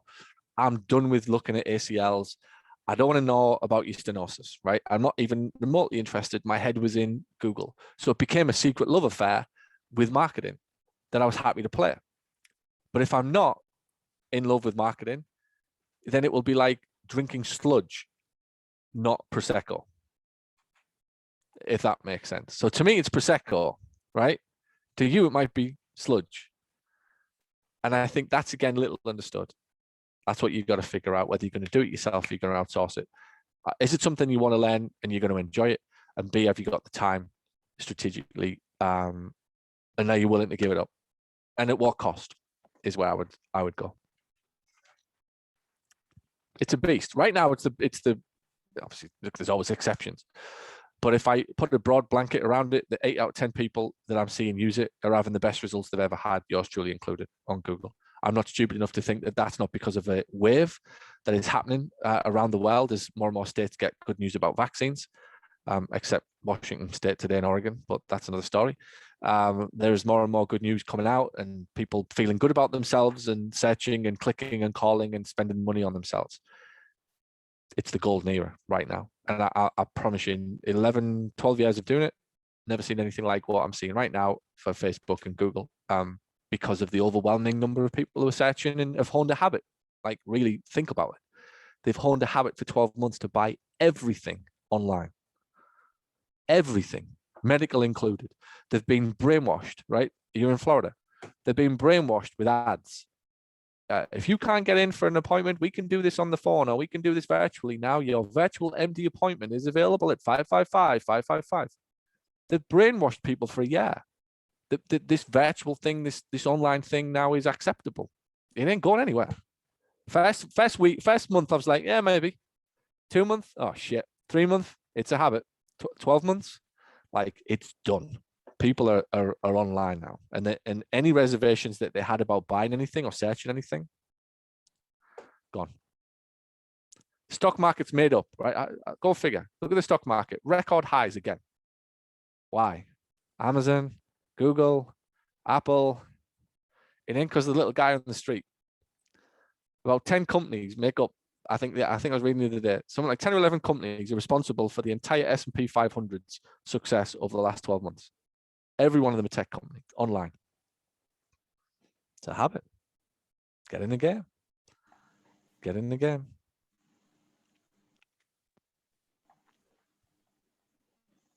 That helps, Martha. Can I just say before I know he's stepped away. Can we all just thank Paul Hendricks for his contribution? I don't know if he can hear us right now, but he had some absolutely brilliant insights for everybody. Veteran, lots of wisdom shared. So thank you very much, Paul Hendricks, for your contribution today. It's been brilliant. I don't know if you can hear us at the moment if you stepped away, but I'll certainly get in touch afterwards as well. But I'm sure everybody else joins me in thanking him for coming on today and sharing his experience and wisdom. All right, so Annika. Hi. Yeah, first of all, thank you to everyone for all the great tips. So I don't know if it's really fitting, but I visited a new space I might rent yesterday, and I'm thinking about it ever since. It's quite big. It's 380 square meters. And I first thought myself having a little boutique kind of clinic. I'm a pelvic PT, I'm solo until now. I'm around 20 to 25 patients a week. And the thing is, I want to grow. I feel I start making mistakes because it's just me and I can't keep up anymore. So I want to be bigger. I never thought I will be that big that soon, but I realized I can only rent at least for 5 years. So I cannot go small now and then go bigger in a year because of the renting things in Germany. It seems to be I need to have 5 years first, at least. So I'm considering it, but I don't know if I lose the flair with such a big, clinic, like that nice, familiar, everyone knows each other flair. On the other hand, if I have something that big, I can grow really easily, really fast. And I need 2 employees working for me full time, like 2 PTs. And then I'm covered without even working myself from the costs. Like I cover their costs and the rent and front office person. Yeah, I don't know if that makes sense. Yeah, I mean, look, it's organizing your thoughts. If I'm understanding it correctly, can you employ the size of the unit? Does that mean you can employ anybody at this time? Like where I'm now? Yeah. No, the size of the clinic is this. All right. Can we get 2 of them if we needed to? Can I what? Can we rent 2 of them if you needed to? No, I can kick that one or not. It's just this because it's a clinic, but all other rooms are rented out and it won't So change. if needs be though, if demand increased to the point where you could go anywhere in and around near where you are now, could we rent another one legally and put somebody in it? Just a second one of this? Mhm. Somewhere else, like Yeah. not where I am? Yeah. Yeah, sure. End of story. But then they're somewhere else than I am, right? Look, here's what I'm presenting you, right? There's obviously no way through this that is perfect. Welcome to life. Welcome to business. Welcome to ultimately why the 1% exists, right? And don't take that the wrong way. They figure out ways to do things that nobody else can see, or what most of the time is a romantic belief about something that is perfect. Is it perfect that if we rented a space across the road? No, who cares, right? We have a virtual assistant sat in WeWork or some equivalent of it, right? Or in their house, answering the phone for you. And it's that your appointment is with Paul Goff Physio Rooms, and the facility that you'll need to attend tomorrow is located at 555 XYZ, right? Please go check in, have your appointment. The new PT will look after you, yada, yada, yada. Well, if we have to do that a third time, that's what we have to do to get to the point of you being able to, in 5 years, confidently get a bigger premises. Yeah, maybe. I think look, this is somebody like me exists to be an antagonist to pretty much most of the the things that we think we have to have perfect in order to run a business or to do it right. Is there a perfect route? Yes. Does that route look like it's open where you get the perfect facility with 3 people? If it's not open, it's not open. What can we do? There's nothing. I think we've all proved through COVID we can pretty much do what the fuck we want if we really set our minds to it. Somebody sets the conditions. Right? What if the government turned around and said it is now illegal to have more than 2 people in a room at any one point? It is like this here. well, that's where we have to do what we have to do.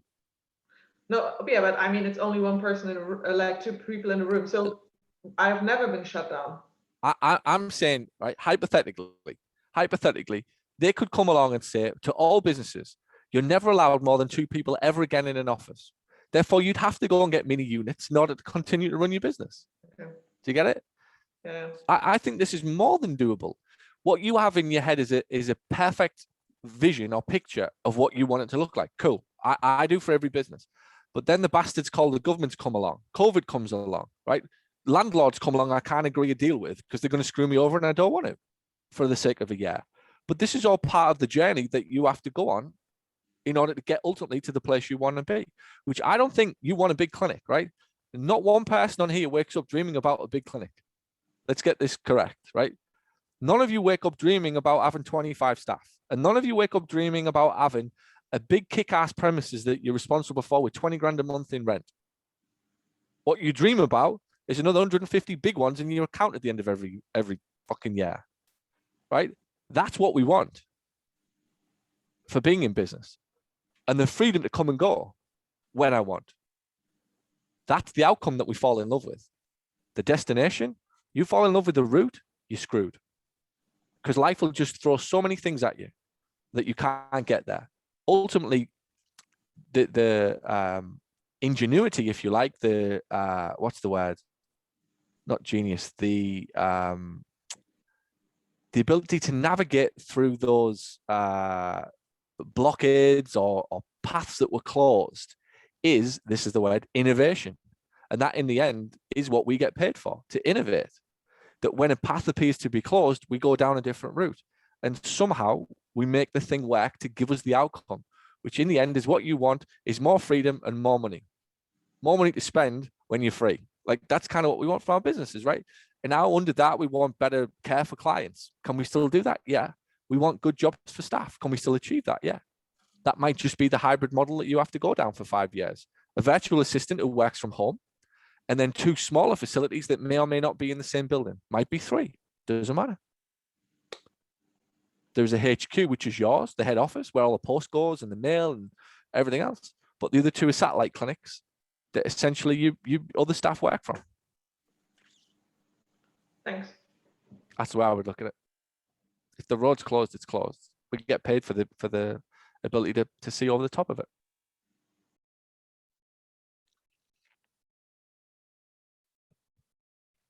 Anything else I can help with? That's what a mindset call is like, by the way. These Wednesday calls. So he'll help you think on another level. So this stuff's great. I love to see this. Thanks, Paul. The pleasure. Yeah. It's true, right? Look, sometimes we get too mechanical. We get lost in our own head with a book or a podcast or another fucking book that's teaching you how to do something. And it's in the end, it's not teach me more information. It's like, and the phrase that honestly, when I work with my own team behind this, right? Don't take this the wrong way. Like, we have to think about all the time, how do we get you to do stuff to get the results you want? And many times what we have to be careful of is giving you more pies, right? It's like, Paul, you've given me 6 fucking pies, right? I didn't eat the first 6. Don't give me another 6 pies, right? Help me think about why I'm not able to eat the first 6, right? Because when I've ate the first 6, then give me a 7th. And the reason that people are piling their desks full of pies, right? And if you're keeping up with the story, the pies are the books and the podcasts and another course and another thing and another thing. And, oh, I'm getting this checklist off this. It's just pies on your desk, right? In the end, you got to go, actually, let's be the company that helps them eat the pies. Let's be famous for that. And guess where all of the problem is about the pies? Up here. Like, it's all up here. 99% of it. Every ounce of the fucking problems to do with the pies and they're not being able to implement the stuff is up here. So we have to change the way that you see it. My job is to come along and give you an alternative view that you don't like. Of course you don't like it. If you liked it, you'd have thought of it yourself. That's the head screw in this world. The best advice is often the advice that you don't like. But the only reason you don't like it is because you didn't think of it. Therefore, we have to get used to somebody coming along and going, here's an alternative view. And at first going, I don't know if I like that, but I'll think on it. And then committing to going, actually, I think I can see that working now. And then 7 days later, it's like, oh shit, You show me a path that I couldn't see. And by the way, this happens to me every day, which is why I'm part of the same types of groups where someone's gone, Paul, what a dialogue. You genuinely thought that that's the way you had to run your business? I'm like, yeah, but that's the way I've always run it. Exactly. That's why it stopped growing. Numbnuts. This is what we have to. It's a beautiful life. Like, it really is. It's so simple. It's beyond belief. But the problem for half of us, we're living in a mechanical way of living. It's just all about information. And we don't know how to use the information. We don't know how to think about it. There's no space left. The jug's full. Put more and more water in. Overflow. There it goes. Gone to the checklist. I've still got a big headache. But give me another checklist. Did you get it? I have to say, Paul, I was in the same situation as Annika, also looking at expanding from 150 square feet to 15 to 1800. And what I was thinking was just renting out the other rooms to help meet the rent as another strategy, but that's a totally different other way of looking at it. And I know we spoke about that before, just having multiple smaller satellite clinics. Here's the other one, right? And I was going to bring this up. It's very common that a business that grows, like what many of you guys are, that you will experience, my friend, a lawyer, calls it plant problems, right? You experience plant problems, like the facility problems. And it's not uncommon that sometimes you will buy yourself out of leases and it on the face of it costs you money, right? Which again is the street level way of thinking. Oh, I've signed up for a 5-year lease. Okay, cool. Let's run some numbers. So the 5-year lease cost me 50 grand a year, 250 grand. But 3 years in, I'm now making 150 grand more than I was when I signed the lease. I go to the landlord and I say, look, I owe you 100 G's over the next year. Can I give you 50 and get out now? Or can I give you 75 and get out now? And it's just a cost of being in business. Because I'm going to somewhere, the next step, where ultimately I'm going to make more money. So the 75 is irrelevant. I cut to lifestyle tax. It's progress tax. It's opportunity tax. That we don't think, we're not trained to think like this. But rather than, and again, you do the numbers, you think, oh, well, if I move to a bigger facility, I can bring in an extra 2 grand a week, which is 100 grand a year, which means that in less than 9 months, I'll have paid that debt back. And the next 4 years is gravy on top. I'm $500,000 up.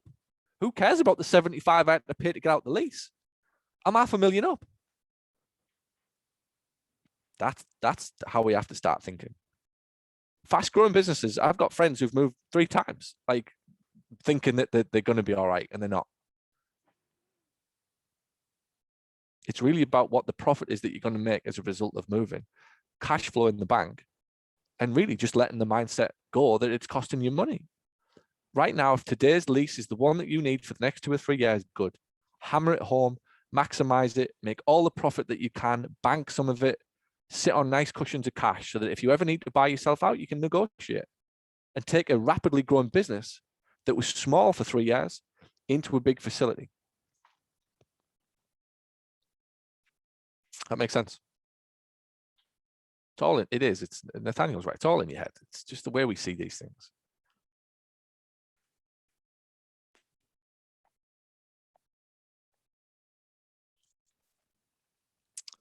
Any more questions? Anything I can help with?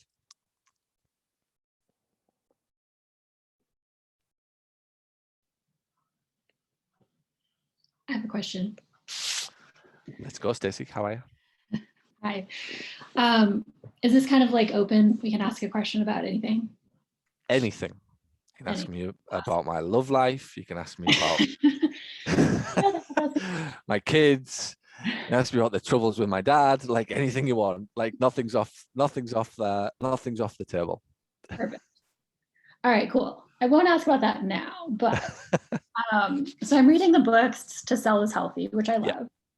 And so one of the biggest things you talk about is certainty. Like that's what we're trying to sell people on, is certainty. And I feel like most of the time that's fine. Yeah. I'm thinking of a particular patient who, when she came in, I was completely certain. Like I've seen this kind of patient all the time. She's my perfect patient. She's a runner with knee pain. And so I was all on board. But on the rare occasion when somebody doesn't respond the way that your certainty tells you they're going to, yeah, then how do you handle that? So this is now 2-3 sessions in. Is this what we're saying?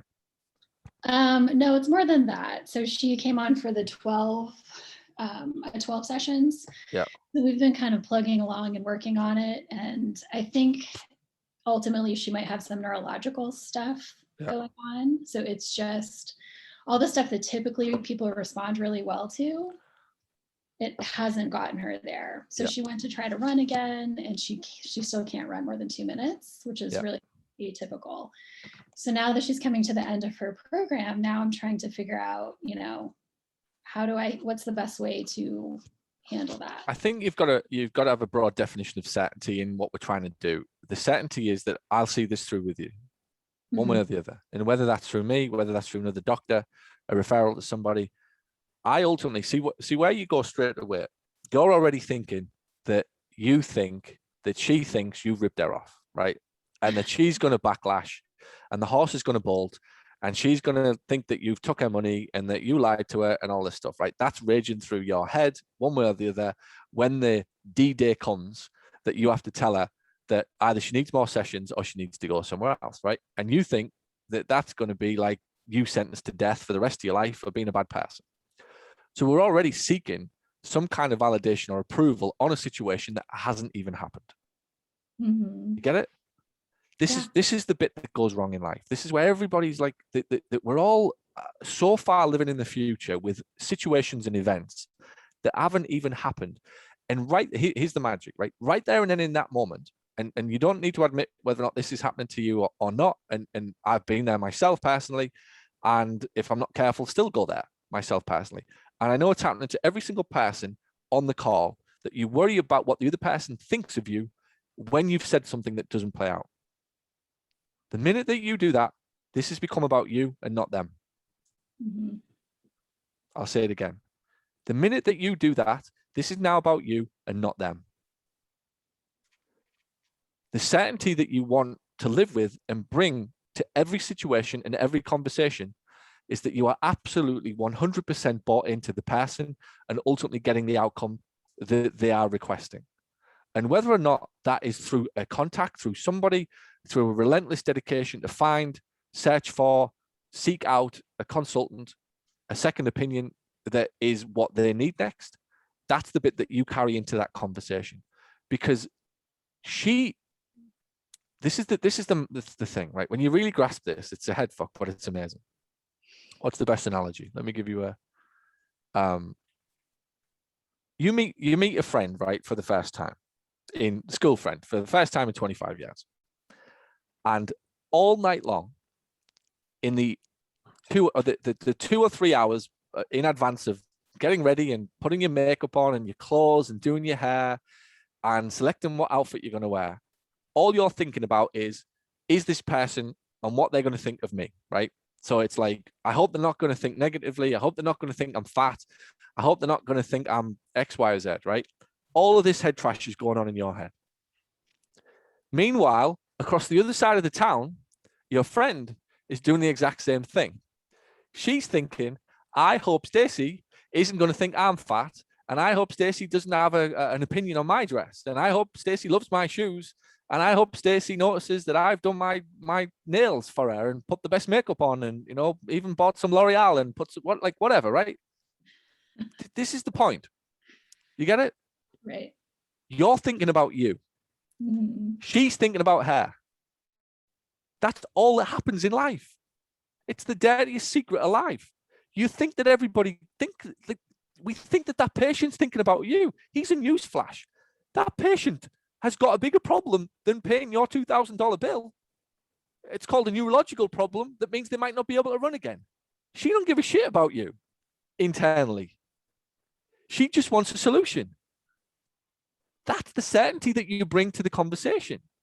A calmness, a confidence, a clarity about what actually is happening, that this girl or this lady's still probably frightened. And that's the bit you try and you commit to fixing. But if you bring to the table, oh shit, she's going to think I took her money, and oh my God, I'm going to have to get another 3 sessions out of her, and you start staring at the floor, and it's like, well, maybe, and maybe if we just do a few more sessions. White elephant in the room, let's get it out. Listen, Stacey, at the time I said 12 sessions. 99% of the time, that is what happens. On this occasion, it hasn't. We have a couple of paths we can go down. If you want to continue, we can continue with another 3 or 4. However, you are my patient. You are under my care for life, one way or the other. You do not have to pay me money for you to be a customer of my business. I'll commit to finding somebody that I think you might need to go and see next, because this is presenting to me as though it's something much sinister than I was able to spot 4 weeks ago. What would you like to do? Yeah, no, that's great. Which one do you want to do, Stacey? Right, of course, I can see where, you know, she'd be ready to still be there because of my confidence in that. And I'm There's not the certainty. saying, yeah. There's the Okay. certainty right there and then.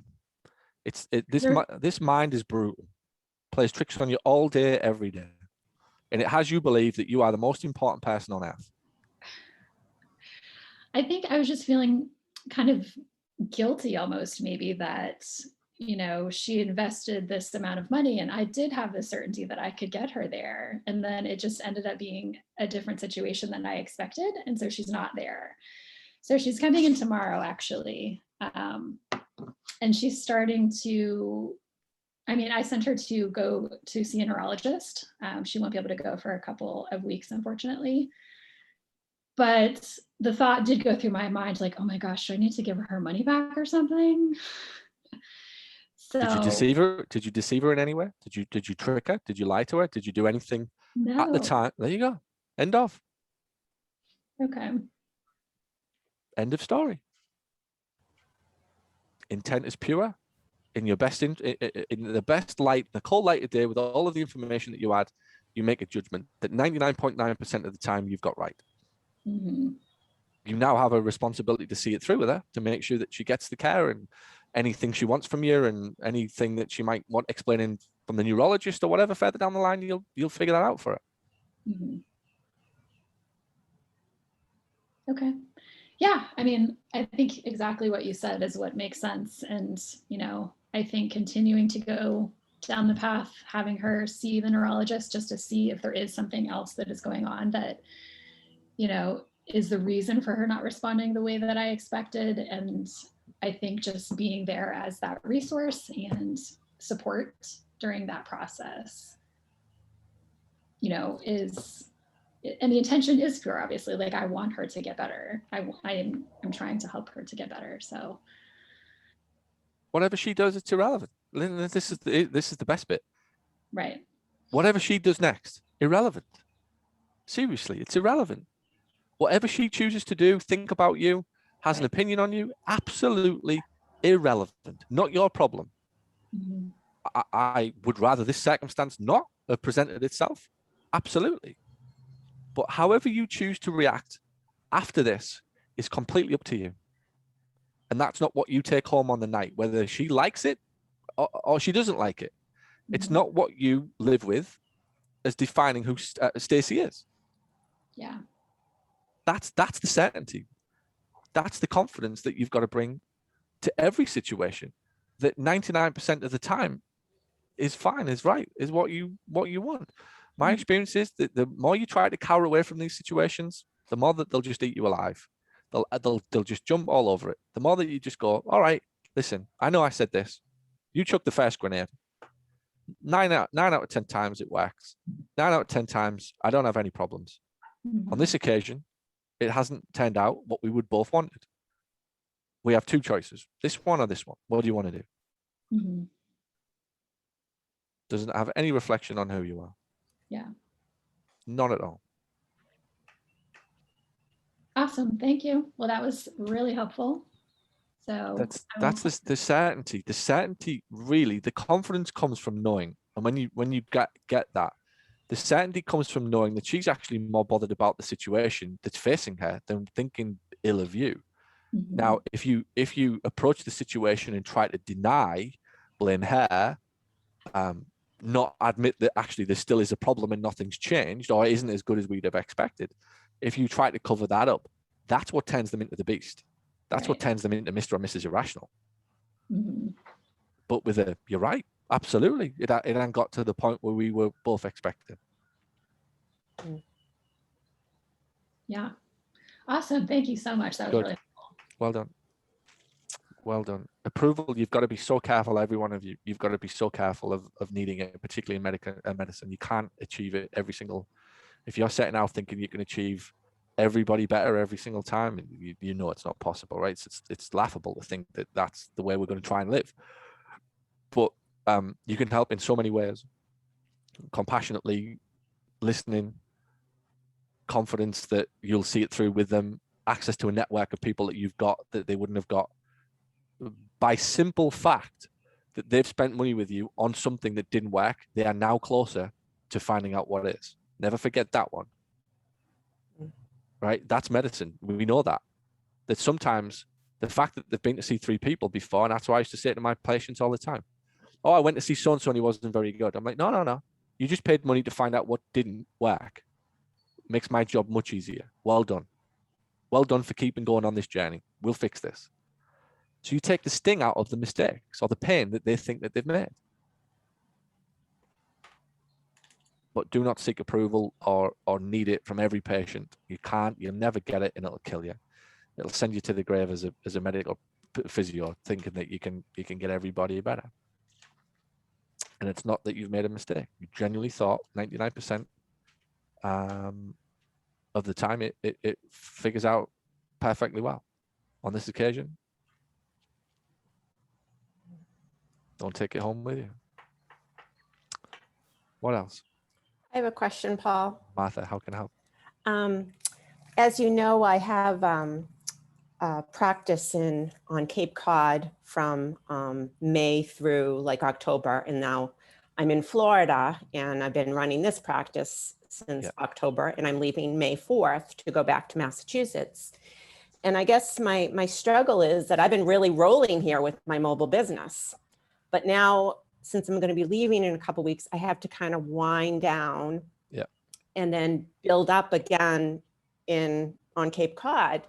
So I guess I need some guidance on how to do this, because it's almost like I feel like I'm going to be I'm leaving this that's doing great, and now I have to start up fresh again in Massachusetts. And I just feel like I need some kind of system. I mean, I am going to send out an email that I'm going to be back in Massachusetts and I'm taking on new patients and appointments. But I mean, do you have any advice on how to really make this work? I'd wrap up. The way I'd make it work, I'd never stop talking to either group.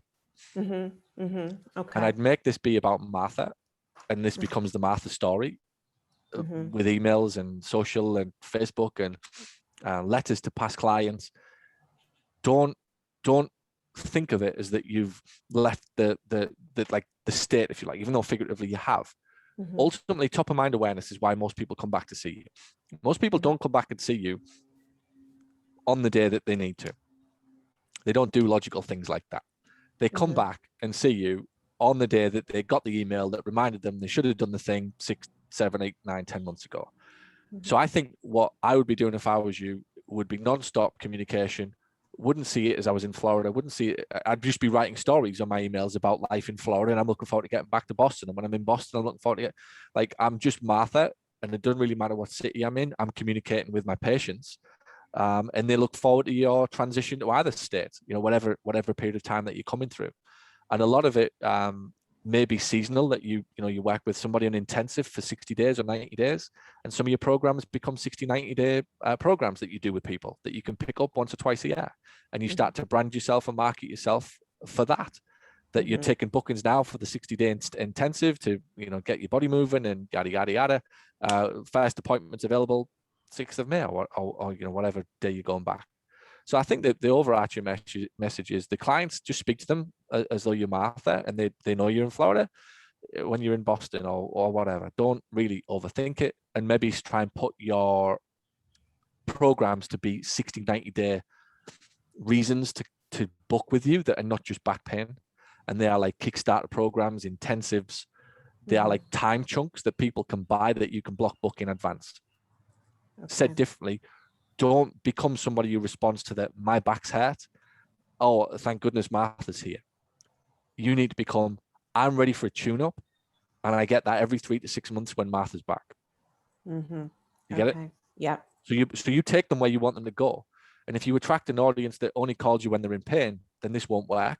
But if you attract an audience that you strategically, I'll see you in 6 months for your 90-day intensive, or 260 days when I get back, and you get a gap in the middle for them to work on things on their own, all of a sudden Martha's just going to move between the two. And it's like they didn't even know you went to Florida. Okay. Okay. No, and I think some of it, I need to kind of shift my mindset on this, because that's what I felt like. I felt like I was just kind of stopping Florida and then restarting, and just kind of like it was a cycle. It almost needs to become I'm going back to Boston because I've got, or Cape Cod. I'm going back to Cape Cod because I've got 30 patients up there, and they are now ready for their 90-day tune-up. And then when I've done my 90-day tune-ups in Boston or Cape Cod, I'm going back to Florida now because my clients down there are ready for their 90-day tune-up, and you create a cycle. Okay. Okay. And the cool thing is I actually have 2 people in Florida that just happen to live 20 minutes from my house on Cape Cod. So a lot of them are snowbirds as well. So that's a cool thing. There you go. Yeah. I think you need to think about the branding of you are the 60 to 90-day intensive packages, tune-ups, maintenance, quality of life. You deserve this. Okay.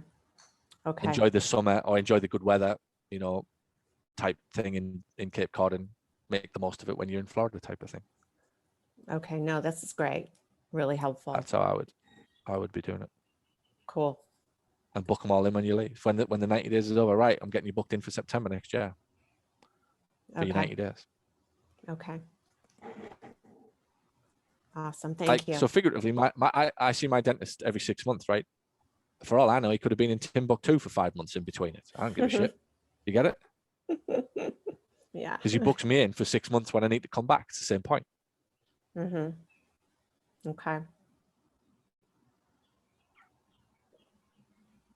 It's back to we're all worrying about what everybody's thinking about. And the mic drop moment is when you realize nobody's actually thinking about you.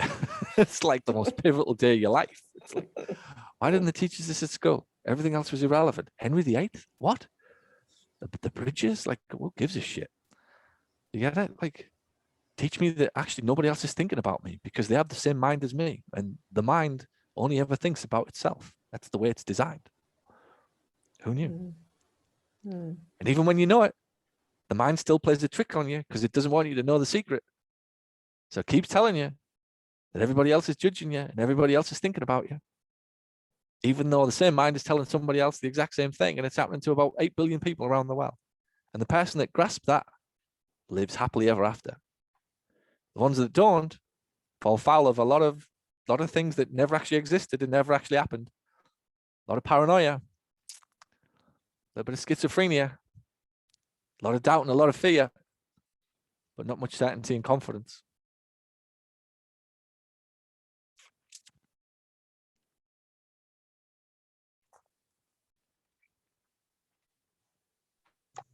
Paul? Hey, Paul. Oh, Wants to go. sorry. I don't know. Can I go? Matthew, go for it. You've had a change there today, Matthew. Yeah. I was just actually talking to Matthew, who just walked out, but I had a question. So I'm sure he's talked to you about it. We are slowly changing our logo and the name of our practice because there's a practice nearby us that's really big. They have locations everywhere and it's super close to our name. So he was wondering, we've been doing like lead pages and things like that are connecting to our new kind of, our new logo will be like better with PT. So it has like smile better with PT, have a better back with PT kind of thing.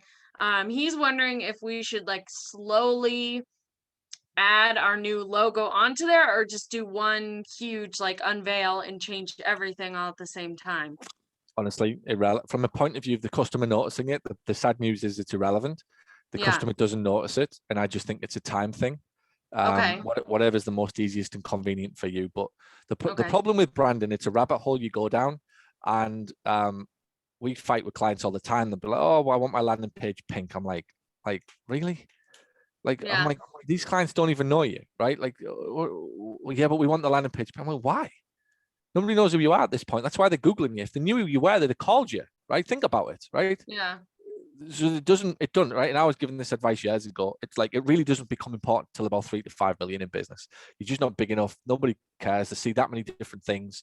It's Okay. nearly all irrelevant. So my best advice to you is don't go down a rabbit hole. Don't overthink it. Don't spend loads of money on it. It is Yeah. what it is. The name change, I get. Like changing the name, that's pivotal. Yeah. But the logo, just be careful. It's just a rabbit hole, honestly. I mean, I've probably got emails going out with bloody wrong addresses on, and Okay. like, I mean, who gives a shit? Like, Yeah. I'm not bothered. Just get to the order form and fill it out. Like, that's all we're bothered about. Like, the rest is irrelevant. I guess I wonder in the sense of like if they go to one page and it has the new logo, and then let's say they go to our website and they see it different, they're like, wait, you Listen, don't think they think that way, or listen, is it just me because listen. I look at this stuff all day? Listen, let me get this. Let me get this straight, right? Let me do a little role play. So, who's your typical patient? Like a 45-year-old woman, Okay, couple of kids, maybe. couple of kids. Yep. All right, so let's do this, right? So there she is, right? She's driving along Yeah. on her phone at the traffic light, right? Two Mhm. kids screaming in the background. One of their iPads has just run out of charge. Yeah. Who's now fighting with the other kid to get the iPad off the kid who's got the charge on the iPad, right? Yeah. Traffic everywhere. She sits there for 2 minutes in her car, does a quick search because she realizes her back hurts. Lands on a website. Music's playing. Government have just announced tax rises, right? Inflation's on the way. Interest rates are going up. So now she's kind of listening to the radio, simultaneously listening to the kids, whilst multitasking on the phone, on a page to book something for her back pain. I can promise you, she ain't looking at that and going, them two logos look different. Okay. Yeah, I get it. This is real life, right? And I promise you, the best thing about being marketer, and I come across as cynical when I say this stuff, right? And I create a few little bits of pageantry around my stories, right? Occasionally, but not much, right? Not much, Well, not much. This is real life for people. yeah. Their brains are saturated. They've got that many things going on. They've got that many people vying for their attention. They've got that many things to distract them. Attention spans are getting shorter and shorter. Hmm. Everywhere you look, it's getting. Somebody told me the other day, apparently now people won't, it used to be, the joke in marketing used to be, apparently people won't watch 60-second videos on Facebook anymore. With that, the gold standard for videos now on Facebook is 15 seconds. If it's 15 seconds or more, they don't want to watch it, right? And I'm going, well, like, when does this stop? Like Yeah. minus 3 seconds? At what point do people just stop like pandering to all of this? Hmm. My point is, she ain't got the attention to notice the logo, and if they do, oh my god, you're in trouble. Like, if somebody's got that much time on their hands, when they arrive in your office, they will be a pain in the ass. They will notice Yeah. everything, right? And I've Yeah. done this with sending emails. I've sent emails out with spelling mistakes on purpose, and anybody who replies going, "You spelled so and so wrong," I'm like, oh shit, I hope she doesn't buy anything or he doesn't buy anything, because they'll be an absolute pain in the ass when they come through this door. Because if they're looking for that detail, Yeah. they look for that detail when they arrive. This is again That's human also being. like unrealistic type of, yeah. You The type spend- of person yeah. who'd be disappointed with everything. So don't overthink it. That's all I'm saying. Okay, but It- then it- the name change would name change definitely is have to be a important. big Yeah, yeah. unveil, right? I mean, I don't know if I'd have an unveil, but I'd change it. Like you'd I- have it all go out at the same time. Yeah, just get it out. Just get it out. It, honestly, like the customers will look at the name change and go, "Oh, that's cool. Next." Yeah. They do, and this is again, it's brutal, right? It's brutal when I say it to you. But this is how I ask any of my staff. This is how I'd be like. They don't give a Yeah. shit whether it's Paul Goff Media, Media Goff. Oh, look, we've changed the name of the business from Paul Goff Media to Goff Media. Like, oh, nice one, Paul. Next. Where's that kid with the eye? Where's the battery charger for the eye? Like, Yeah. that's life, and this is the bit you've got to come from when you're making decisions, because ultimately the decision is an investment of time now. And that's where you'll get killed when you go down a rabbit hole, changing a load of things that didn't really have any impact at all on anybody calling you or buying from you. Yeah. That was nice, but ain't going to make the difference to the bottom line. And that's all this is about at the end of the day. Okay. Cool. Cash Thank you, Club's a Paul. perfect example as well, because we talked about this, that nobody ever, half the people didn't call it Cash Club. They called it the name of the thing that came through the post. Everyone was calling it Cash is King. So we finally said, let's just lean into it. Just call this thing Yeah. Planet Paul something, because that's Yeah. everybody's going to call it that anyway. Yeah, yeah. They Like, don't. half of you probably don't know what the program that you're in is called. They don't. I haven't got a No. clue. I haven't got a clue. No, nothing. Honestly, that's true. Like, you have to be super careful about all of this, because you do go down rabbit holes. The biggest thing, and I'll let you in on it, right? My operations team, customer service, is like, you have to do a better job of explaining what everybody gets. I'm like, no, we don't. Like, no, we don't, because the minute we start doing that shit, all the sales stop. Right? Like, because you overthink it. Yeah. You overthink People it. Right? start to question. They're like, well, yeah, can I just ask this? Oh, yeah. And on page 7, I've just got to, I'm like, oh, for fuck's sake, right? Just answer the questions after the bot, not before the bot, because you put them off. Like, it derails it. Then the truth is, they don't care. They want the outcome. Mm-hmm. All they've ever wanted is an outcome. Tell me how to get more patients, hire better staff, run a better business, feel more confident, whatever. Physio. Yeah. Tell me how to walk further without pain. Tell me how to sleep at night. I don't give a shit whether it's Paul Gough physio rooms. Like, they're just not bothered. We are, Yeah. but they're not. I sit, look at it all the time. of course it is. It's important to you. I sit in their shoes all day. I sit in your shoes all day. They're not bothered at all. Okay. Thanks, Paul. Good. Maureen. I have a very quick question. You were talking about just running one Google ad at a time. So I turned on my own ads and I did a Google ad campaign. In that campaign, I have, like, seriously, I think I have 16 ads, stress incontinence and pelvic pain. And I'm getting calls. So when you say run one ad at a time, are you saying I should just have one ad in that campaign and then have a separate campaign with one ad? You're supposed to have, you should always have one campaign, if you like, for incontinence or whatever it's going to be, but 2 ads. You'd always need to have 2, and this is probably the terminology we're all using. There should always be a split test running against 2 ads for the same keyword search. Yeah. So we know which one is likely to entice them to your website.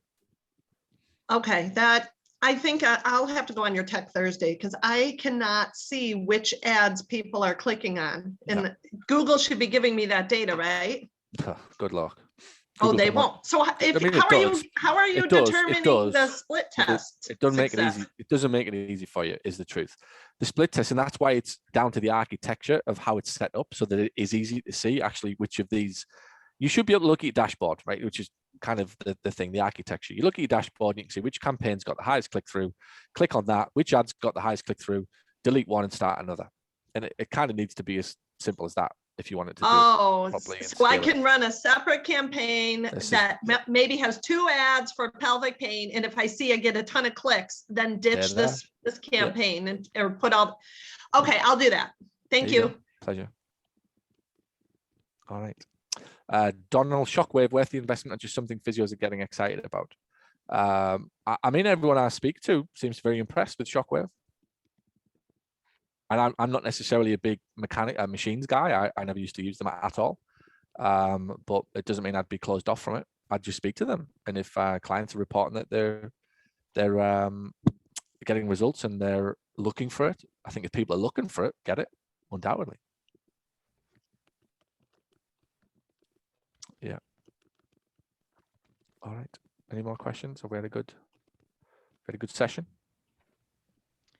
Yeah, big thanks to the panelists. I think Nathaniel had to leave, but I just wanted to thank everybody, the 3 guys that came on.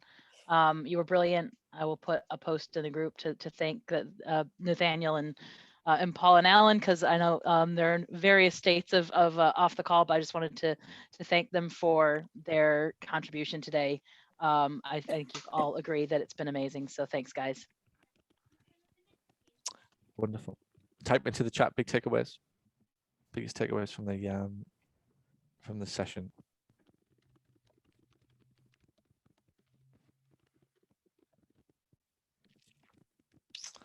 Panelists were so helpful with their reflections. Yeah, that's really what the power of this what we've created here is the sharing of knowledge and the openness, if you like, for people to actively want others to be successful, and that's pretty powerful. That's what we're at the heart of everything that we do is literally every year we discuss it at annual planning. Everything that we do, one person's success must inspire the others. It started with mine inspired one person, 10 into 10, 10 into 100, and boom, off we go.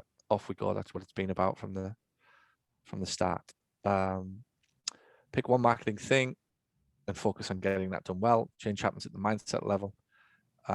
Undoubtedly, real change happens at the mindset level. Yeah, make it about them, not about you. Also, should probably do Google. Yeah, mindset shift and feeling confident as a snowbird. Yeah, love the idea of the tune-up packages. Yeah, I will open a second Google campaign focused on pelvic floor. Yes, no one else is actually thinking about us. That is the ultimate. You just take that to bed with you and obsess over it. That is the game. The level of thinking that is happening is just from a completely unconscious place for all of us. And if you can get to a place that actually realizes what you are about and who you are, that you're trying to help somebody, intent was pure. If we all lived our lives like that, the world would be a significantly better place. But invariably what happens, two unconscious conversations happen, both parties retreat. You're going to blame her, she's going to blame you, and it's like this horrible snowball. Let me get the bad review, and then we hate her for the bad review. Then it's like, oh, for fuck's sake, who cares? When you realize that, that's the pivotal day. All of the fear in your life comes from a needing to be approved of by somebody. Every ounce of fear in life comes from that exact moment there. And when you realize none of the approval is actually needed, in fact, here's one I prepared earlier. Coming soon to a Shopify store near you.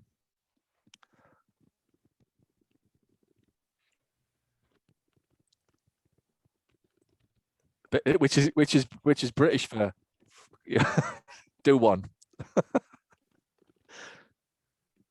There you go. Did you like that? Right on cue. Approval not needed. I promise you, every ounce of fear that you've got in life comes from your feeling that you need to be approved of by people in order to feel good about yourself, to survive, to feel like you are worthy or important. And it is the biggest crock of horseshit that has ever been peddled on people since life began. Sermon over. Yeah. www.paulgoff.com, t-shirts, limited. Look, I've even signed it for you.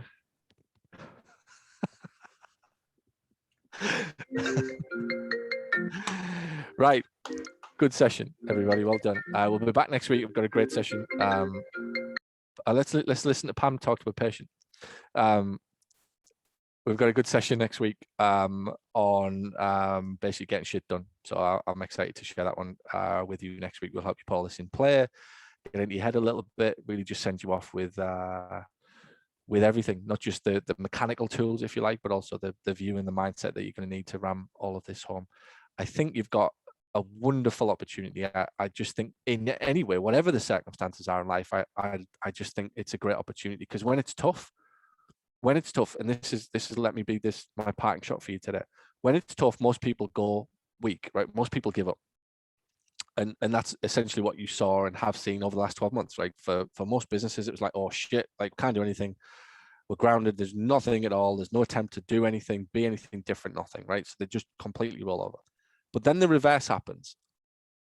And when the tide turns and opportunity is everywhere, people take that opportunity for granted. And there's a lot of people over the next 3 to 6 months who are going to, by natural default kind of tide coming back, are going to make some money and good. But I think it's when the tide's back that's what reveals itself about you. Will you rest upon your laurels? Will you just take it and the phone's going to ring naturally because people are coming back? Or will you still commit to doing the right thing, to putting the processes in, to creating your marketing plan, to consistently? And a lot of you go, oh, I don't need to do some marketing because the phone's ringing. Yeah, it will for 3 to 6 months, naturally, because the tide's back. Use this next few months. There'll be the golden era. Still a few states got obviously a few things to sort out. California and New York and 1 or 2 others, right? But there's a lot of places coming back and doing very, very well. Don't use the fact that the natural momentum is the only reason you're successful, because that natural momentum will be gone in 6 months. And then it'll be back to who's got the best skills, who's got the best marketing plan, who's got the tenacity, who's got the desire, the hunger to do this right. And that will be the big thing I'm going to really push down to people. You've got a golden few months coming. Use it, not just to cash the checks, to do the thing to make sure that the next time a bad time comes around, it doesn't last as long as this one. Use the good times well, and the bad times don't last that long.